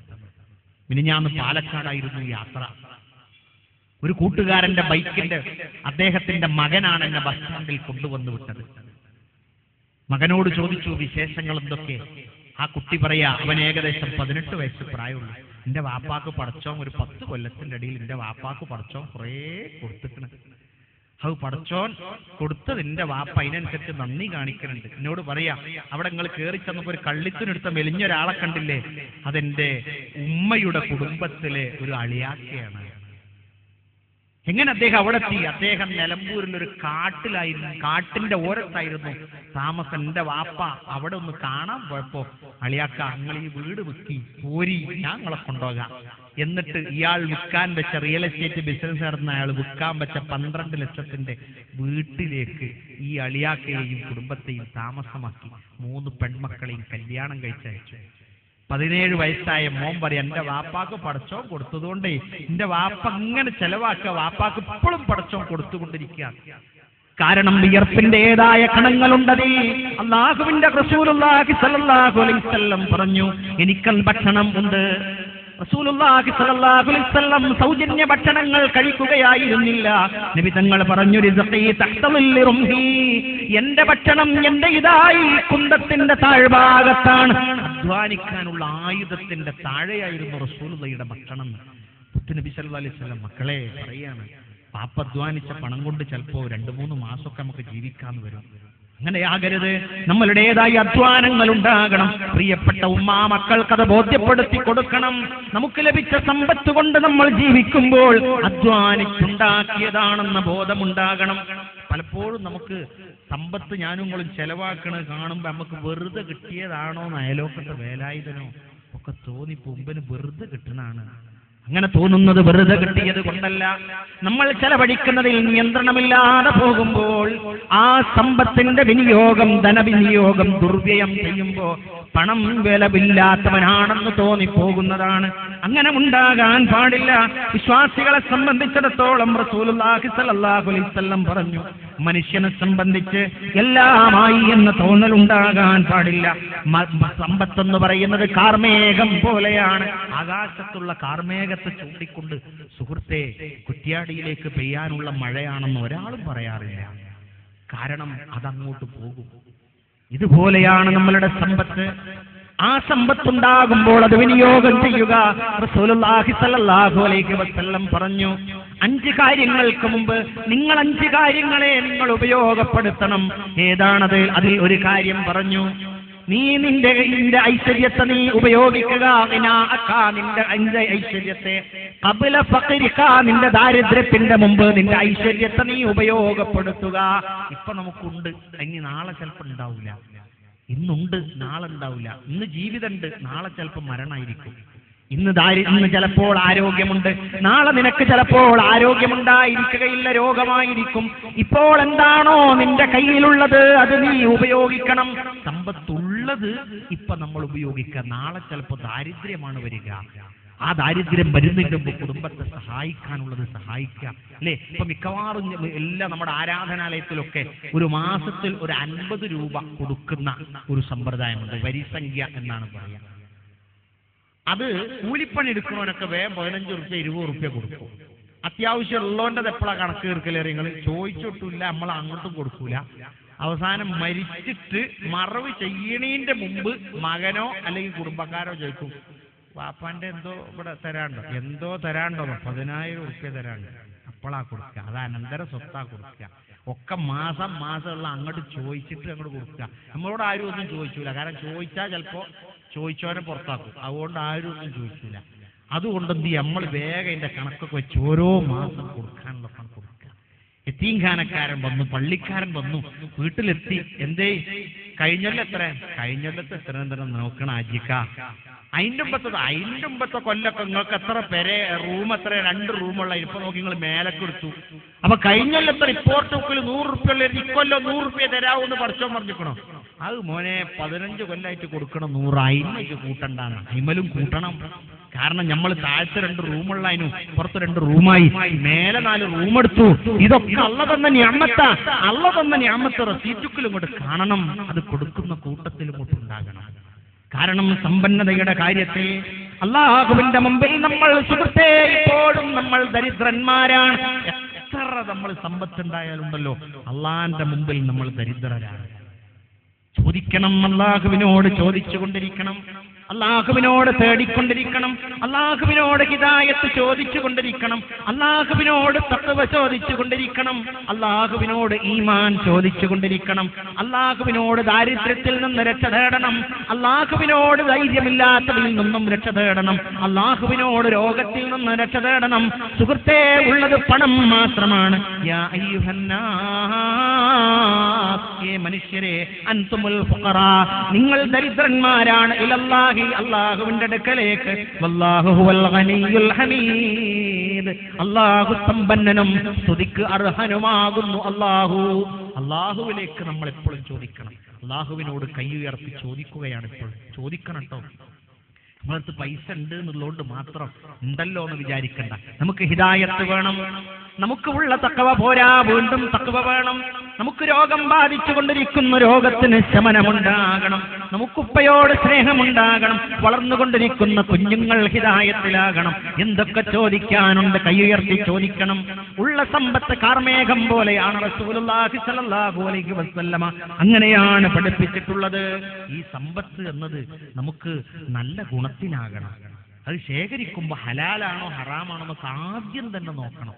എല്ലാം കിട്ടിക്കഴിഞ്ഞിട്ട് പൈസയൊക്കെ ആയിക്കഴിഞ്ഞിട്ട് അത് ഹലാലാണോ ഹറാമാണോ എന്ന് ഉസ്താദുമാരോട് ഇങ്ങനെ ചോദിച്ചാൽ ഉസ്താദ് പറയാണ്, അത് മോനെ അത് ഹറാമാണ്, അത് ഹറാമാണ്. എന്നാ നിങ്ങൾ ഇങ്ങോട്ടൊന്നും ഞാൻ നിങ്ങളോടൊന്നും ചോദിച്ചിട്ടില്ല, നിങ്ങൾ ഇങ്ങോട്ടൊന്നിട്ട് പറഞ്ഞിട്ടില്ല. എന്നിട്ട് നമ്മൾ നമുക്ക് ഹലാലാണെന്ന് പറഞ്ഞു തരാൻ പറ്റണ മൗലവിമാരെ തെരഞ്ഞെടുക്കുക. എന്നിട്ട് അവസാനം അയാൾ എന്തെങ്കിലും ഒന്ന് പറഞ്ഞാൽ അയിമ കടിച്ചു തൂങ്ങിയിട്ട് ഇന്ന ആള് ഹലാലാന്ന് പറഞ്ഞിക്കണ് എന്ന് പറയാൻ വേണ്ടി നടക്കും. സുഹൃത്തേ, അത് പാടില്ല. ഒരു പണ്ഡിതന്റെ ഈമാനിനവരെ സംശയിക്കാനിടയായി തീരും നമ്മളുടെ ഒരു ഏർപ്പാട്. അതുകൊണ്ട് നമ്മൾ ഒരു കാര്യത്തിലേക്ക് ഇറങ്ങുമ്പോൾ തന്നെ അത് ഹലാലല്ല എന്നത് ആണെങ്കിൽ അത് ബോധ്യപ്പെട്ട് കഴിഞ്ഞാൽ അതിലേക്ക് പിന്നെ ഇറങ്ങാൻ പാടില്ല. അതിലേക്ക് ഇറങ്ങാത്തോണ്ട് പടച്ചോ എനിക്ക് വേറൊരു ഏർപ്പാട് തരും എന്ന് നമ്മൾ ബോധ്യപ്പെടണം. നമുക്കത് ഈമാനുണ്ടാകണം. ഖുർആനിന്റെ പ്രഖ്യാപനം അങ്ങനെയാണ്. വിശ്വാസികളെ, ഈ സമ്പന്നതയുടെ ആധിക്യമുണ്ടല്ലോ അത് വേറൊരാൾക്ക് നമ്മളെ കൊണ്ട് ബുദ്ധിമുട്ടുണ്ടാകാൻ പാടില്ല. അത് നമ്മൾ പ്രത്യേകം ശ്രദ്ധിക്കേണ്ടതാണ്. നമുക്ക് പഠിച്ചോ ഹൈറ് തന്നാണ്ടല്ലോ, ആ ഹൈറ് കൊണ്ട് വേറുള്ളവന് ഗുണേ ഉണ്ടാകാൻ പാടും. പറച്ചോനെ ഈ ഓൽക്കൊക്കെയാണല്ലോ കൊടുത്ത് അതിനാലെ ഇവിടെ എന്തോ ഒരു കഷ്ടപ്പാടായിപ്പോയി വേറൊരാൾ നമ്മളെ കൊണ്ട് ആക്ഷേപം പറയാൻ പാടില്ല. ഖുർആൻ പറഞ്ഞു കേട്ടെ, വൈലുൽ ലികുല്ലി ഹുമസത്തിൽ ലുമസ അല്ലദീ ജമഅ മാലൻ വഅദ്ദദ യഹ്സബു അന്ന മാലഹു അഖ്ലദ കല്ലാ ലയംബദന്ന ഫിൽ ഹുതമാ. ഇടിച്ചു താഴ്ത്തിക്കൊണ്ട് സംസാരിക്കുകയും ചെയ്യുന്നവർക്കാണ് നാശം. നമുക്ക് സമ്പത്തുണ്ടായി സമ്പത്തില്ലാത്ത ഒരുത്തനെ കണ്ട നമ്മളെ സലാമ് വരെ മാറിപ്പോകൂല്ലേ സുഹൃത്തെ? നമ്മളെ സലാമിന് വരെ മാറ്റം വരും. എങ്ങനെയാണ് സലാമിന് മാറ്റം വരിക? നമ്മൾ ചോദിക്കും, പറയുമ്പോ എന്നാ പറയാ, മറ്റോൻ പറയും വഅലൈക്കും സലാം. നിങ്ങൾക്ക് മുതലുണ്ടായി എനിക്കില്ലാതെ പോയില്ലേ, അതാപ്പാ പറഞ്ഞ, അല്ലാതെ സലാമൊന്നുമല്ല പറഞ്ഞു. അസ്സലാമു അലൈക്കും വഅലൈക്കും അസ്സലാം വറഹ്മത്തുള്ളാഹി വബറകാത്ത്. റസൂലുള്ള പറഞ്ഞു, നിങ്ങൾ സലാം പറയുമ്പോൾ കൈ കൊടുക്കണം, നിങ്ങളുടെ ഹൃദയത്തിലുള്ള പക പോകും. മോശല്ലേ സിമന്റ് ഏറ്റിരുന്നവന് സലാം കൊടുക്കുക, തേങ്ങടുന്നവന് സലാം കൊടുക്കണം സുഹൃത്തെ. മറ്റോ പറയാം, എന്റെ കയ്യുമ്മ മണ്ണുണ്ട്, നിങ്ങൾ എടാ മണ്ണെന്ന് തുടങ്ങിയതാ, അത് മണ്ണുക്കാഞ്ഞി മടക്കണം, ഇനി എന്റെ കയ്യുമെന്ന് രണ്ടുള്ളി മണ്ണായി നിർത്തിയിട്ട് അതിൽ കൊണ്ടുപോയി വെക്കാനുള്ളതാണ്. എന്തോ ഒരു സന്തോഷമായിരിക്കും അറിയോ പാവപ്പെട്ടൊരു മനുഷ്യന്. സന്തോഷമല്ലേ സുഹൃത്തെ? കണ്ടറിയണം. അല്ലാഹുവിന്റെ ഖുർആൻ പറഞ്ഞു, വൈലുൽ ലികുല്ലി ഹുമസത്തിൽ ലുമസ അല്ലദീ ജമഅ മാലൻ വഅദ്ദദ. നിങ്ങൾക്ക് മറ്റുള്ളവരെ ഇടിച്ചു താഴ്ത്താനും ആക്ഷേപിക്കുവാനും അവൻ കുറഞ്ഞവനാണെന്ന് തോന്നാനും കാരണം നിങ്ങളുടെ സമ്പത്ത് നിങ്ങൾ എണ്ണിക്കൊണ്ടിരിക്കുന്നത് കൊണ്ടാണ്. സമ്പത്ത് ഇങ്ങനെ എണ്ണുമ്പോ ഇങ്ങനെ തോന്നുകയാണ്, ആരായില്ല ആ തൊടു കൂടി നടക്കണേ, അല്ല അതിലൊരാള് പോയതാ, എന്തിനാ ഓന്റെ തൊടുക്ക് വന്നിക്കണേ? ഓനൊന്നുമില്ല, ഓന്റെ വഴി അതിലാണ്, ഓനെ പൊയ്ക്കോട്ടെ അല്ലേ? പൊരന്റെ മുമ്പ് കൂടി പോകാൻ വരെ എന്ന് പാടില്ല. മുമ്പ് കാലത്തൊക്കെ താഴ്ന്ന ജാതിക്കാരന് വീടിന്റെ മുമ്പ് കൂടി പോണെങ്കിൽ അവൻ കുമ്പിട്ട് അവിടുന്ന് കൊച്ചിട്ടിട്ട് വേണം, ഇന്ന് ഒച്ചയൊന്നും ഇടണ്ട. കാരണം എല്ലാവരും സ്വബോധം ഉണ്ടായതുകൊണ്ട് കുറച്ചൊക്കെ ഒരു മാറ്റം ഉണ്ടായിട്ടുണ്ട്. എന്നാലും നമ്മളെന്താ അറിയോ ചോദിക്കും, ഇജെന്താ വിറകും കെട്ടിയിട്ടാ പോണേ? അതെന്താ? അതൊന്നുമില്ല, നിങ്ങളെ വരയിൽ ഗ്യാസ് ഉണ്ട്, എന്റെ വരയിൽ വിറകേ ഉള്ള, അത് കെട്ടുവിട്ടുകൂടാ. എന്നാലും ഇത് 3 കെട്ടിയിട്ടല്ലേ കൊണ്ടായത്? 3 കെട്ടിയിട്ടില്ല വിറക് എന്ന് പറഞ്ഞാൽ മോശമാണ്, 3 കെട്ടുള്ളത് മയ്യത്താന്നാ. അജാതി പേടിയുള്ളവനൊക്കെ പെരവിറ്റ് പോകല്ലാതെ കൂട്ടരെ. ഈ ജാതി ആക്ഷേപങ്ങളും ഇടിച്ചു താഴ്ത്തലുകളും എത്ര കാലമാണ് നമ്മൾ ഉണ്ടാവുന്നു എന്നല്ല സുഹൃത്തെ, മാനിക്കണം, ആദരിക്കണം. റസൂലുള്ളാഹി സ്വല്ലല്ലാഹു അലൈഹി വസല്ലം അത് വിശദമായി പഠിപ്പിച്ചു. നമ്മളെ ആക്ഷേപിച്ചുകൊണ്ട് സംസാരിക്കരുത് എന്നാണ്. അഹങ്കാരം ഹൃദയത്തിലുള്ളവൻ ഒരിക്കൽ കടുക്കും മണിയുള്ള അഹങ്കാര ഹൃദയത്തിലുണ്ടെങ്കിൽ ഞാനും നിങ്ങൾ സ്വർഗത്തിൽ കടക്കൂല എന്നാണ്.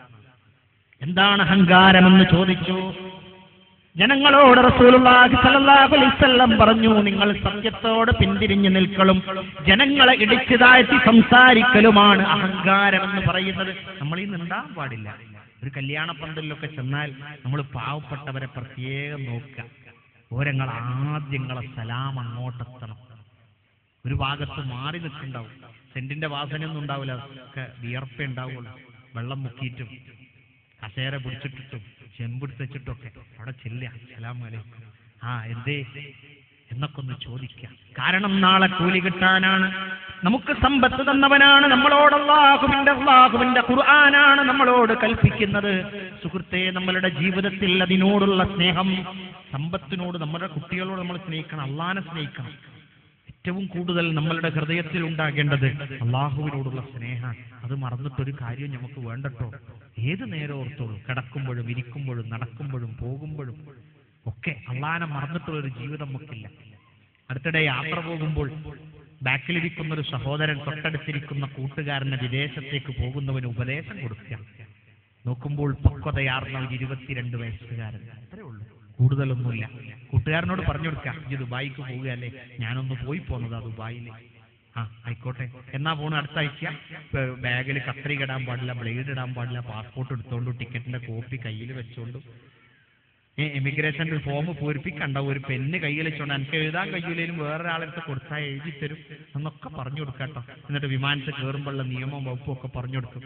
അവസാനം ഒരു വാക്ക് പറഞ്ഞിട, മോനെ ദുബായി ചെന്നാല് അള്ളാന്റെ പള്ളി ഇങ്ങനെ ഉയർന്ന് കാണും, അവിടെ പോയി നിസ്കരിക്കുക.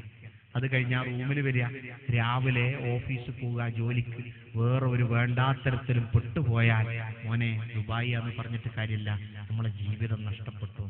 ഉപദേശിക്കുന്ന ഉപദേശകന്റെ പ്രായം 22 വയസ്സിന്റെ മുകളിൽ ഉണ്ടാവില്ല. എന്തേ? സമ്പത്ത് കൊണ്ട് മാത്രം കാര്യമില്ല. ആ സമ്പന്നതയുടെ കൂട്ടത്തിൽ ഈമാനിന്റെ സമ്പന്നത ഉണ്ടായാലേ ജീവിതം കുരുപ്പിടിപ്പിക്കപ്പെടുകയുള്ളൂ. ജീവിതത്തിന് നല്ല ഒരു സമ്പത്ത് ഉണ്ടാണെങ്കിൽ അത് വേണം.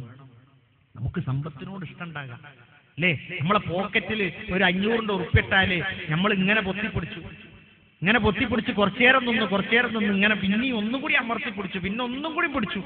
അപ്പോ പോക്കറ്റടിക്കാരൻ വിചാരിക്കണ ഞാൻ ഇവിടെ നിന്നുകൊണ്ടവൻ പൊത്തിപ്പിടിച്ചാന്ന്. ആദ്യത്തിൽ അത് തന്നെയാണ് പിടി, പിന്നെ വേദനയുടെ പിടിയാണ്. പിന്നെങ്ങനെ വേദനയാ, ഹൃദയത്തിന് വേദന വന്നതാ, ഹൃദയ വേദന. ആ വേദന കൊണ്ട് നേരെ ആശുപത്രിയിലേക്ക് പോകുന്നു. സുഹൃത്തേ, അവിടെ സ്വഭാവം മാറുന്നു.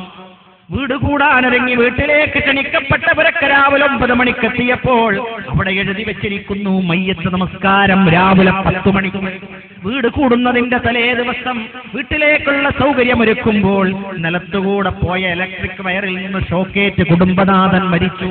അവിടെ എഴുതി വെച്ചു വീട് വീടുന്ന കുടുംബനാഥന്റെ യാത്ര, ആ മരണം മയ്യത്ത് രാവിലെ 10 മണിക്കാണ്. നമ്മളുടെയൊക്കെ ജീവിതത്തിന്റെ ആലയങ്ങൾ മരണാലയങ്ങളായി മാറുമ്പോൾ അല്ലാഹുവിന്റെ ഖുർആൻ നമ്മളോട് പറഞ്ഞു, മനുഷ്യൻ ഏറ്റവും നന്ദി കെട്ടവനാണ്. മനുഷ്യരായ നമ്മളുടെ സൃഷ്ടാവിനോട് നന്ദി കെട്ടവനാണ്. നമ്മളെ വാപ്പനോടും ഉമ്മനോടും നമ്മൾ നന്ദി കെട്ടവരായി. ഏറ്റവും കൂടുതൽ എനിക്കും ദേഷ്യാരോടാ? എന്റെ വാപ്പനോടും ഉമ്മനോടും അല്ലേ? കാരണം എന്താ? ഒരാ ഇതൊക്കെ ചെയ്തെന്ന് ഈ ലോകത്ത് വെച്ച് ഏറ്റവും കൂടുതൽ ചെയ്തു തന്നവനോടാ ദേഷ്യം അല്ലേ? പിന്നെ ആരോടാ ദേഷ്യം? എളാപ്പാനോട്, ഒന്നുമില്ലാത്ത കാലത്ത് പോറ്റി വളർത്തി. പിന്നെ ആരോടാ ദേഷ്യം? മൂത്താപ്പനോട്. അതെന്തേ?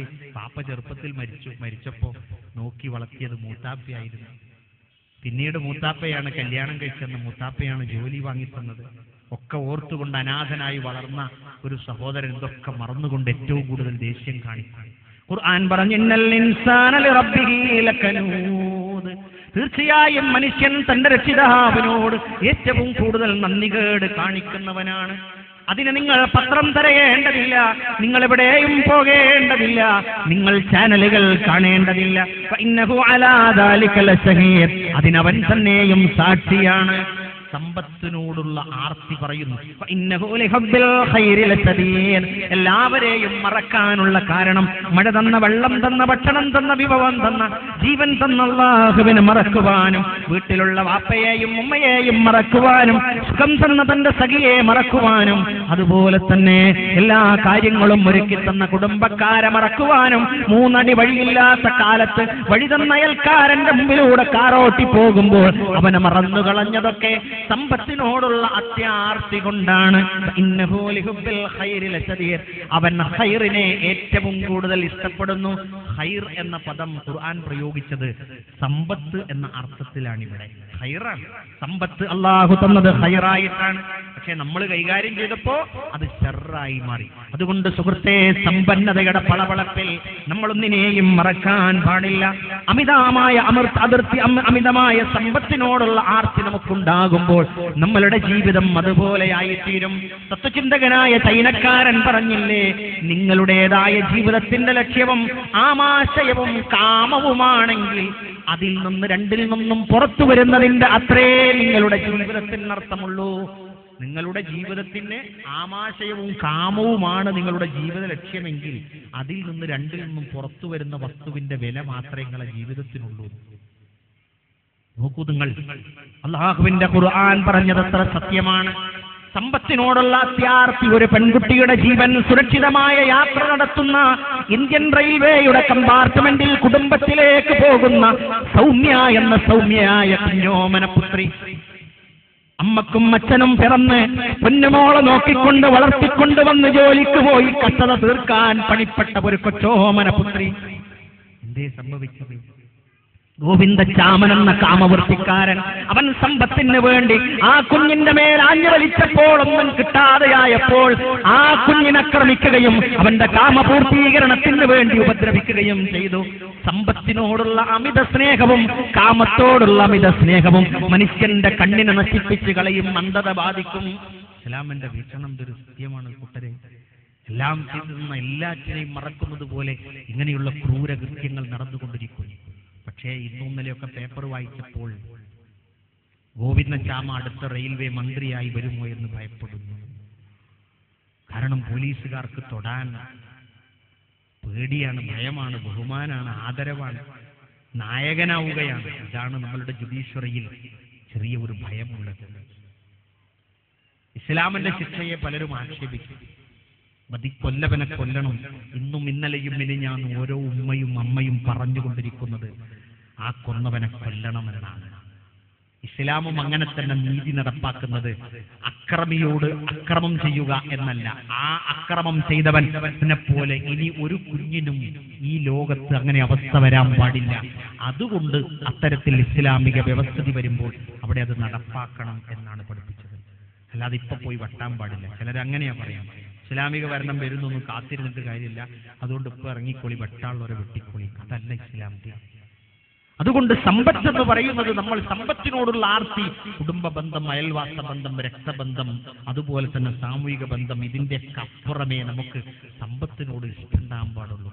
അല്ല ഞാൻ ഇതൊക്കെ മറക്കും. ഒരു ഉമ്മയുടെ ഗർഭപാത്രത്തിൽ പിറന്ന ഏട്ടനും അനുജനും 15 കൊല്ലായിട്ട് മിണ്ടാതെ നടക്കണമില്ലേ? എന്താ മിണ്ടാത്ത്? തൊള്ളല്ലായിട്ട, നാവില്ലായിട്ട?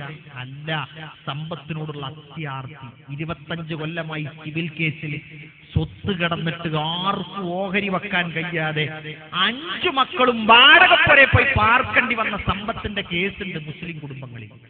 എന്തേ? നമുക്ക് സമ്പത്താണ് വലുത്. വാപ്പ മരിച്ചോ മരിച്ചില്ലേ എന്ന് നോക്കണം, ഞങ്ങൾക്ക് മുതൽ വേണമെന്നാ. വാപ്പാക്ക് ഒരു പെണ്ണെട്ടിച്ചു കൊടുക്കുമ്പോ വാപ്പനോട് പറയാ, വാപ്പ നിങ്ങൾ പെണ്ണ് രണ്ടാമത്തെ കെട്ടിക്കോളൂ, ഇമ്മ മരിച്ചു എന്നൊക്കെ ശരിയാണ്, പക്ഷെ ഗർഭപാത്രം ഇല്ലാത്ത പെണ്ണിനെ കെട്ടിക്കോളൂ കേട്ടോ. എന്താ? ഗർഭപാത്രമുള്ള മോളാവുമ്പോ, ഒരു പെണ്ണാവുമ്പോ അതിന് കുഞ്ഞുണ്ടാവുമ്പോ ഇവർക്ക് കിട്ടുന്ന സ്വത്തിന്റെ പൗതി മുക്കാൽ ഓന് കൊടുക്കേണ്ടി വരും. പേടിച്ചിട്ട് സുഹൃത്തെ, ആരെങ്കിലും കൊണ്ടുപോകുന്നുണ്ടോ നമ്മളെ കുറ്റിയാടിയിട്ട സ്ഥലം ഉണ്ടോ? എത്ര കച്ചവടം നടന്നത്! ഏതെങ്കിലും കച്ചവടക്കാർ മരിച്ചു പോയപ്പോ ഈ സ്ഥലവും ഒരു ചാക്ക് കെട്ടി ഏറ്റി ആരെങ്കിലും പോകാൻ കഴിഞ്ഞിക്കണോ? ഇല്ല. 3 തുണി കണ്ടത്തിൽ നിങ്ങളാളെ ഏറ്റിയല്ലാതെ വേറെ ആരെങ്കിലും ഏറ്റിക്കൊണ്ടേക്കണോ? കൊണ്ടുപോകൂല. അപ്പൊ അത് മനസ്സിലാക്കാൻ, അത് ചിന്തിക്കാൻ, അത് നമ്മൾ ഹൃദയത്തിലുണ്ടാകാൻ ഖുർആൻ നമ്മളോട് പറയുന്നത്. റസൂലുള്ളാഹി സ്വല്ലല്ലാഹു അലൈഹി വസല്ലമ പറഞ്ഞു, സമുദായമാവുന്ന ആട്ടിൻകൂട്ടങ്ങളിലേക്ക് 2 ചെന്നായക്കൾ അടുത്തു വരാനിരിക്കുകയാണ്. ഈ സമുദായത്തിലേക്ക് 2 ചെന്നായകളുടെ പ്രവേശനമുണ്ട്. ഏതാണ് 2 ചെന്നായക്കൾ? ഈ വശന്ന് വലഞ്ഞ ചെന്നായക്കൾ ആട്ടിൻകൂട്ടങ്ങളിലേക്ക് ഇരച്ചു കയറിക്കൊണ്ട് വരാനിരിക്കുന്നത് ഹിർസുൽ മർഇ അലൽ മാൽ, മനുഷ്യന്റെ സമ്പത്തിനോടുള്ള അത്യാർത്തിയാണ്. വശറഫുലിദീനിഹി, മതം കൊണ്ടുള്ള ശ്രേഷ്ഠത അവകാശപ്പെടുകയും ചെയ്യുന്നത്. മതമുണ്ടോ? ഭയങ്കര മതാണ്, ഭയങ്കര ദീനാണ്, ഭയങ്കര ദീനാ. ദീനിന്റെ കാര്യത്തിൽ ഭയങ്കര സ്പിരിറ്റ്. ഞാൻ ഭയങ്കരാണ്, ഞാൻ ഭയങ്കര ദീനാണ്. ഇന്റെ ദീന്ന് പറഞ്ഞാണ്ട് ഇത് നിസ്കരിച്ചലുണ്ടോ? അതൊന്നും നിങ്ങൾ നോക്കണ്ട ആവശ്യമില്ല. ഈ പള്ളിക്കൊക്കെ വരുന്നുണ്ടോ? അതൊന്നും നോക്കണ്ട, ഞാൻ അതിന്റെ ആളാ. അങ്ങനെ കുറെ ആളുകളായിക്കൊണ്ട്, മതത്തിന്റെ ഭക്തിയുള്ളവരായിക്കൊണ്ട്, ഒരു നേരം പള്ളിയിൽ പോകാത്തവന് പോലും മയ്യത്ത് നമസ്കരിക്കേണ്ടെന്ന ഗതികേട് സമുദായത്തിലുണ്ട്. അല്ലേ? ഒരു നേരം പള്ളിക്ക് പോകാതെ പള്ളിനി മദ്രസിനി ഒക്കെ ചീത്ത പറഞ്ഞ് നിൽക്കാരെന്ത് എന്നൊക്കെ പറഞ്ഞാലും അയാൾക്കും മയ്യത്ത് കിടക്കേണ്ട ഗതികേട് നമുക്കുണ്ട്. എന്താ? മതത്തിന്റെ ശ്രേഷ്ഠതകൾ. മതബോധം എന്ന് പറയുന്നത് മകളുടെ കല്യാണം കഴിയാനോ മക്കളുടേതായ വിവാഹങ്ങൾക്ക് വേണ്ടിയോ ആകാൻ പാടില്ല. നമ്മളുടെ മതം എന്ന് പറയുന്നത് നാളെ പരലോകത്തിന് വേണ്ടിയുള്ളതാണ് സുഹൃത്തേ. നമ്മളുടെ മയ്യത്ത് മറവ് ചെയ്യാൻ വേണ്ടിയുള്ളതല്ല. പള്ളിയുടെ നിയമവും പള്ളിയുടേതായ മെമ്പർഷിപ്പും നാളെ പരലോകത്തിന് വേണ്ടിയാകണം. അതുകൊണ്ട് എപ്പോഴും അവിടെ ബന്ധമുണ്ടാകണം, അതിന് സ്നേഹമുണ്ടാകണം. നബി തങ്ങൾ പറഞ്ഞ ദുരന്തം ഈ സമുദായത്തിന് വരാതിരിക്കട്ടെ. സമ്പത്തിൻ്റെതായ നീക്കിയിരിപ്പുണ്ടാകണം. കുറച്ചൊക്കെ സ്റ്റോർ ചെയ്യുന്ന സ്വഭാവം ഒക്കെ ഉണ്ടാകണം. പണം സ്റ്റോർ ചെയ്യാന്ന് പറഞ്ഞാൽ എന്തറിയോ? 2 തരത്തിലുണ്ടത്. അല്പമൊക്കെ ഒരുക്ക് കൂട്ടി വെക്കുകയും അത് വേണ്ടപ്പോൾ ചെലവഴിക്കുകയും ചെയ്യുന്ന സ്വഭാവം. ചെറിയ മക്കൾക്കൊക്കെ ചെറിയൊരു കുറ്റിയൊക്കെ വാങ്ങിക്കൊടുക്കുക. ഞാൻ പ്രായോഗികമായ പരിഹാരം പറയുന്നത്. ഒരു ചെറിയ കുറ്റി ഉണ്ടാവില്ലേ? മുമ്പൊക്കെ നമ്മുടെയൊക്കെ ചെറുപ്പകാലത്ത് ഒരു മണ്ണിന്റെ കുറ്റി വാങ്ങിത്തരുമായിരുന്നു വാപ്പ. കിട്ടുന്ന 1 രൂപയും 50 പൈസയൊക്കെ അതിലിടും. അത് ഒരു മെയ് മാസമാകുമ്പോൾ അത് പൊട്ടിക്കും. മദ്രസയിലേക്കും സ്കൂളിലേക്കും ബുക്ക് വാങ്ങാൻ അതിൽ നിന്ന് പണമുണ്ട്. കുട്ടിക്കത് ഭയങ്കര താല്പര്യമായി, സന്തോഷമായി. അല്പമൊക്കെ സൂക്ഷിച്ചു വെക്കാൻ. മക്കള് വീടിന്റെ ഉള്ളിൽ കൂടി ഇങ്ങനെ നടക്കുമ്പോ 1000ന്റെ നോട്ട് കട്ടിലിന്റെ അടിയിൽ. 1ാം ക്ലാസ് പഠിക്കുന്ന കുട്ടി ഉമ്മനോട് പറഞ്ഞു, ഉമ്മ 1000 ഉറുപ്പ്യ കട്ടിലിന്റെ ചോട്ട്. ആള് സാറില്ല, വാപ്പ ഗൾഫിലല്ലേ? അല്ല, വാപ്പ ഗൾഫില് രാജാവല്ല, പാപ്പ ഗൾഫിൽ പ്രജയാണ്. രാവിലെ 6 മണിക്ക് വരി നിൽക്കുകയാണ്. ബസ്സൊരു ഹോണടിക്കും, ഇറങ്ങിപ്പായണം. ബേജാറാണ്, വെപ്രാളാണ്. ഉമ്മ മരിച്ചിട്ട് നോക്കാൻ നമ്മളെ വാപ്പാക്ക് വരാൻ പറ്റിയിട്ടില്ല, വാപ്പാക്ക് അസുഖമായിട്ട് പോരാൻ പറ്റിയിട്ടില്ല, കടലാസ് ശരിയായിട്ടില്ല. ഒരുപാട് ദുരന്തങ്ങളും ദുരിതങ്ങളും ഒരുപാട് കഷ്ടപ്പാടുകളും ചങ്ങലക്കെട്ടുകൾക്ക് നടുവിലിരുന്നു കൊണ്ട് ജീവിതം നശിച്ചുകൊണ്ടിരിക്കുകയാണ്. അവസാനം ഒരു നട്ടലിന്റെ രോഗവുമായി കുറ്റ്യാടിയിലേക്ക് കുടുംബനാഥൻ തിരിച്ചു വരുന്നു. ഓർത്തു നോക്കൂ, നമ്മൾ ചികിത്സിക്കേണ്ടി വരും. അതുകൊണ്ട് സമ്പത്ത് ആർക്കും വെറുതെ കിട്ടണില്ല, ആർക്കും വെറുതെ കിട്ടില്ല. അധ്വാനിക്കാതെ ഒരാൾക്കും കിട്ടണില്ല. അതുകൊണ്ട് സുഹൃത്തെ, ഇവിടെയായിരുന്നാലും നമ്മൾ ജോലി ചെയ്തിട്ടും കടയിൽ പോയിട്ടും അതുപോലെ തന്നെ ബിസിനസ് ചെയ്തിട്ടും എല്ലാം ഉണ്ടാക്കുന്ന സ്വത്തിന് വിലയില്ലാതെയായി പോകാൻ പാടില്ല. നമ്മൾ ഒരുക്കുന്ന സമ്പത്ത് നമുക്ക് തന്നെ ഉപകരിക്കണം. നമ്മൾ ഉണ്ടാക്കുന്ന സമ്പത്ത് നമുക്ക് തന്നെ ഉപകരിക്കണം. അത് പടച്ചവനോട് പ്രാർത്ഥിക്കണം. നമുക്കുള്ള സമ്പത്തിന്റെ പകുതിയൊക്കെ നമ്മളെ മക്കൾക്കൊക്കെ സുഖം കൊടുക്കാവൂ. നമ്മൾ ഉണ്ടാക്കിയ സമ്പത്തിന്റെ ഇരട്ടി സുഖം മക്കൾക്ക് നമ്മൾ ഉണ്ടായി കൊടുക്കും. അവരതിന്റെ ഇരട്ടി വാപ്പാന്റെ അടുത്തുണ്ടെന്ന് കണക്കാക്കും. അതോടുകൂടി നമ്മളെ കുടുംബം ഒന്നിച്ച് തൊലഞ്ഞു പോകും. ആളുകൾ പറയും, ഇന്ന തറവാട്ടിന്റെ കല്ലില്ലേ അതാണ് ഇപ്പൊ വരുമ്പോ വെച്ചിട്ടുള്ളത്, ഇന്ന തറവാടില്ലേ അതിന്റെ ജനാല ഞാൻ കൊടുന്നിച്ചിക്കണത്. ഓരോ കാലത്തിന്റെ മാറ്റം അങ്ങനെ ഒരുപാട് സന്തോഷങ്ങൾ ഉണ്ടാവാറുണ്ട്. ഒരാൾ അടുത്തിടെ ഒരു സന്തോഷം പങ്കുവെച്ചത്, എന്റെ വീട്ടിൽ നെല്ല് പൊറുക്കാൻ വന്നിരുന്ന ആയിഷമ്മയുടെ 3 മക്കൾ ഗൾഫിൽ പോയിട്ട് ഇപ്പൊ വന്നിട്ട് ഞാൻ പാർക്കണ തറവാട് പോരാ ഒരു കച്ചവടാക്കാണ്. അൽഹംദുലില്ലാ. കാരണം പടച്ചോ ഞങ്ങൾക്ക് തന്ന പോലെ ഓൽക്ക് കൊടുത്തല്ലോ. അല്ലാതെ അത് പറ്റൂല, ഓൽക്ക് കൊടുക്കണ്ട, പട്ടിണി ഇറന്നാലും വേണ്ടില്ല. ഇത് അഹങ്കാരമൊന്നുമില്ല. അള്ളാഹു കൊടുക്കുന്നത് ഓരോരുത്തർക്കും കൊടുത്തുകൊണ്ടിരിക്കും. അള്ളാഹു നൽകുന്നതല്ലോ എല്ലാവർക്കും നൽകിക്കൊണ്ടിരിക്കും. പക്ഷേ നമ്മളുടെ സമ്പത്തുണ്ടല്ലോ, നമ്മൾ ശേഖരിക്കണ സമ്പത്ത് നമ്മക്കാ അല്ലേ? എനിക്ക് പേറി എന്ന ഒരു ദിവസം ചെലവ് കഴിഞ്ഞു പോയാൽ 35 ഉറുപ്പ്യ മതിയാവും. സ്കൂളിൽ നിന്ന് ഒരു ദിവസം 35 ഉറുപ്പ്യ ഗവൺമെന്റ് തരുന്ന അല്ലല്ലോ, അല്ലേ? നമ്മൾ ഉണ്ടാക്കണം. ഇപ്പൊ ഞമ്മക്ക അല്ല, നമുക്കല്ല. എന്നാൽ ഓർക്കണം,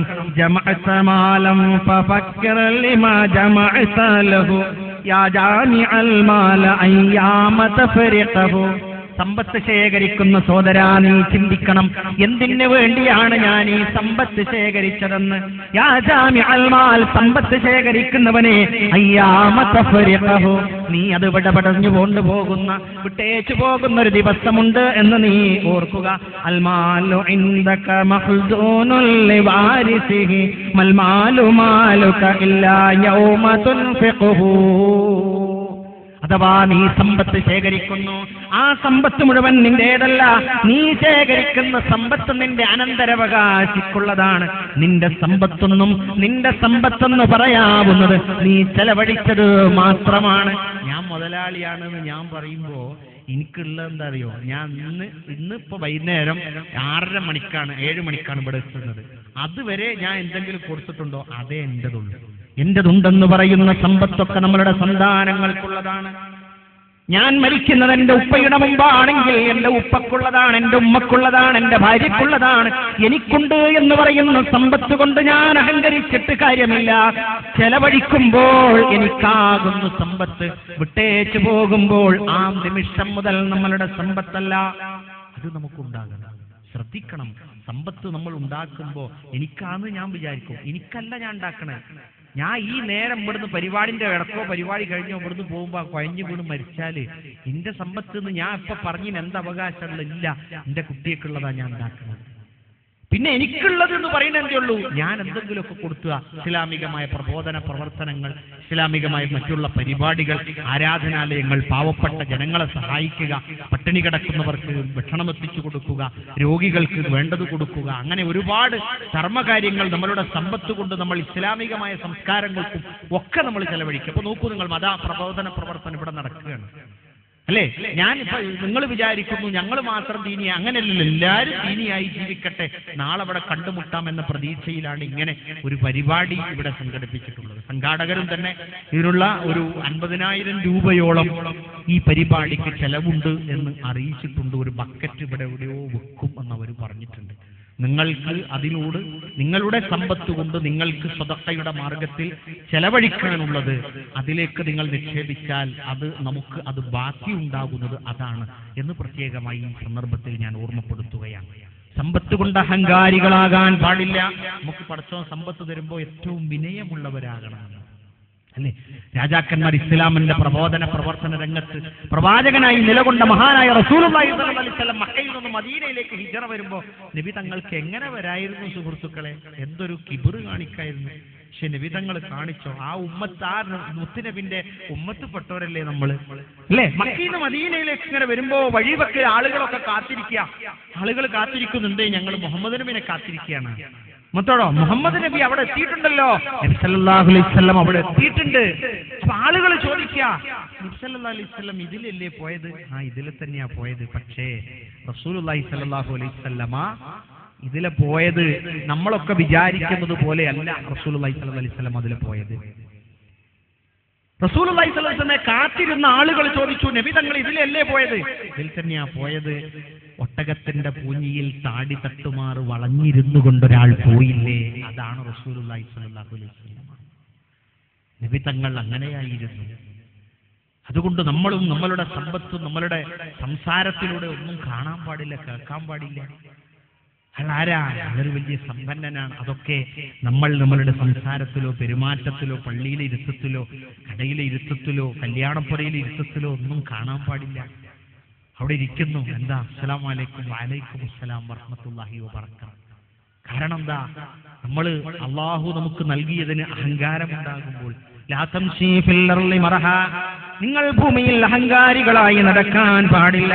ഇന്നക ലൻ തഖരിഖൽ അർള വലൻ തബ്ലുഗൽ ജിബാല തൂലാ, നിങ്ങൾ എത്ര അഹങ്കരിച്ചാലും ശരി, നിങ്ങൾ ആകാശത്തോളം ഏതെങ്കിലും ഒരു പർവ്വതത്തോളം ഉയരാൻ നിങ്ങൾക്ക് സാധ്യമല്ല.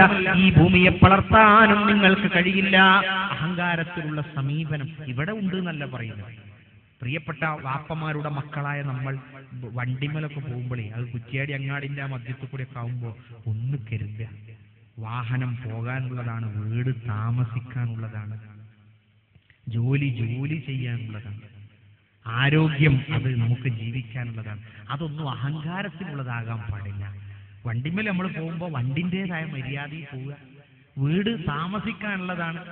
അത് വീട് പണിയുന്നവൻ പണി എടുക്കുന്ന പണിക്കാരൻ എടുത്ത് അവസാനം അവിടെ പണി ചെയ്യുന്ന ആള് പറയും, ഇത് താജ്മഹലിന്റെ പണി മാതിരി ആയിപ്പോയല്ലേ, ഇത് കഴിഞ്ഞിട്ട് ഞങ്ങളെ പോലെ പോകാനും കൂടി ഞങ്ങൾക്ക് നേരം കിട്ടില്ല. കൂലി കൊടുക്കണത് മാത്രമല്ല, അതൊക്കെ നമ്മളൊന്ന് ശ്രദ്ധിക്കണം.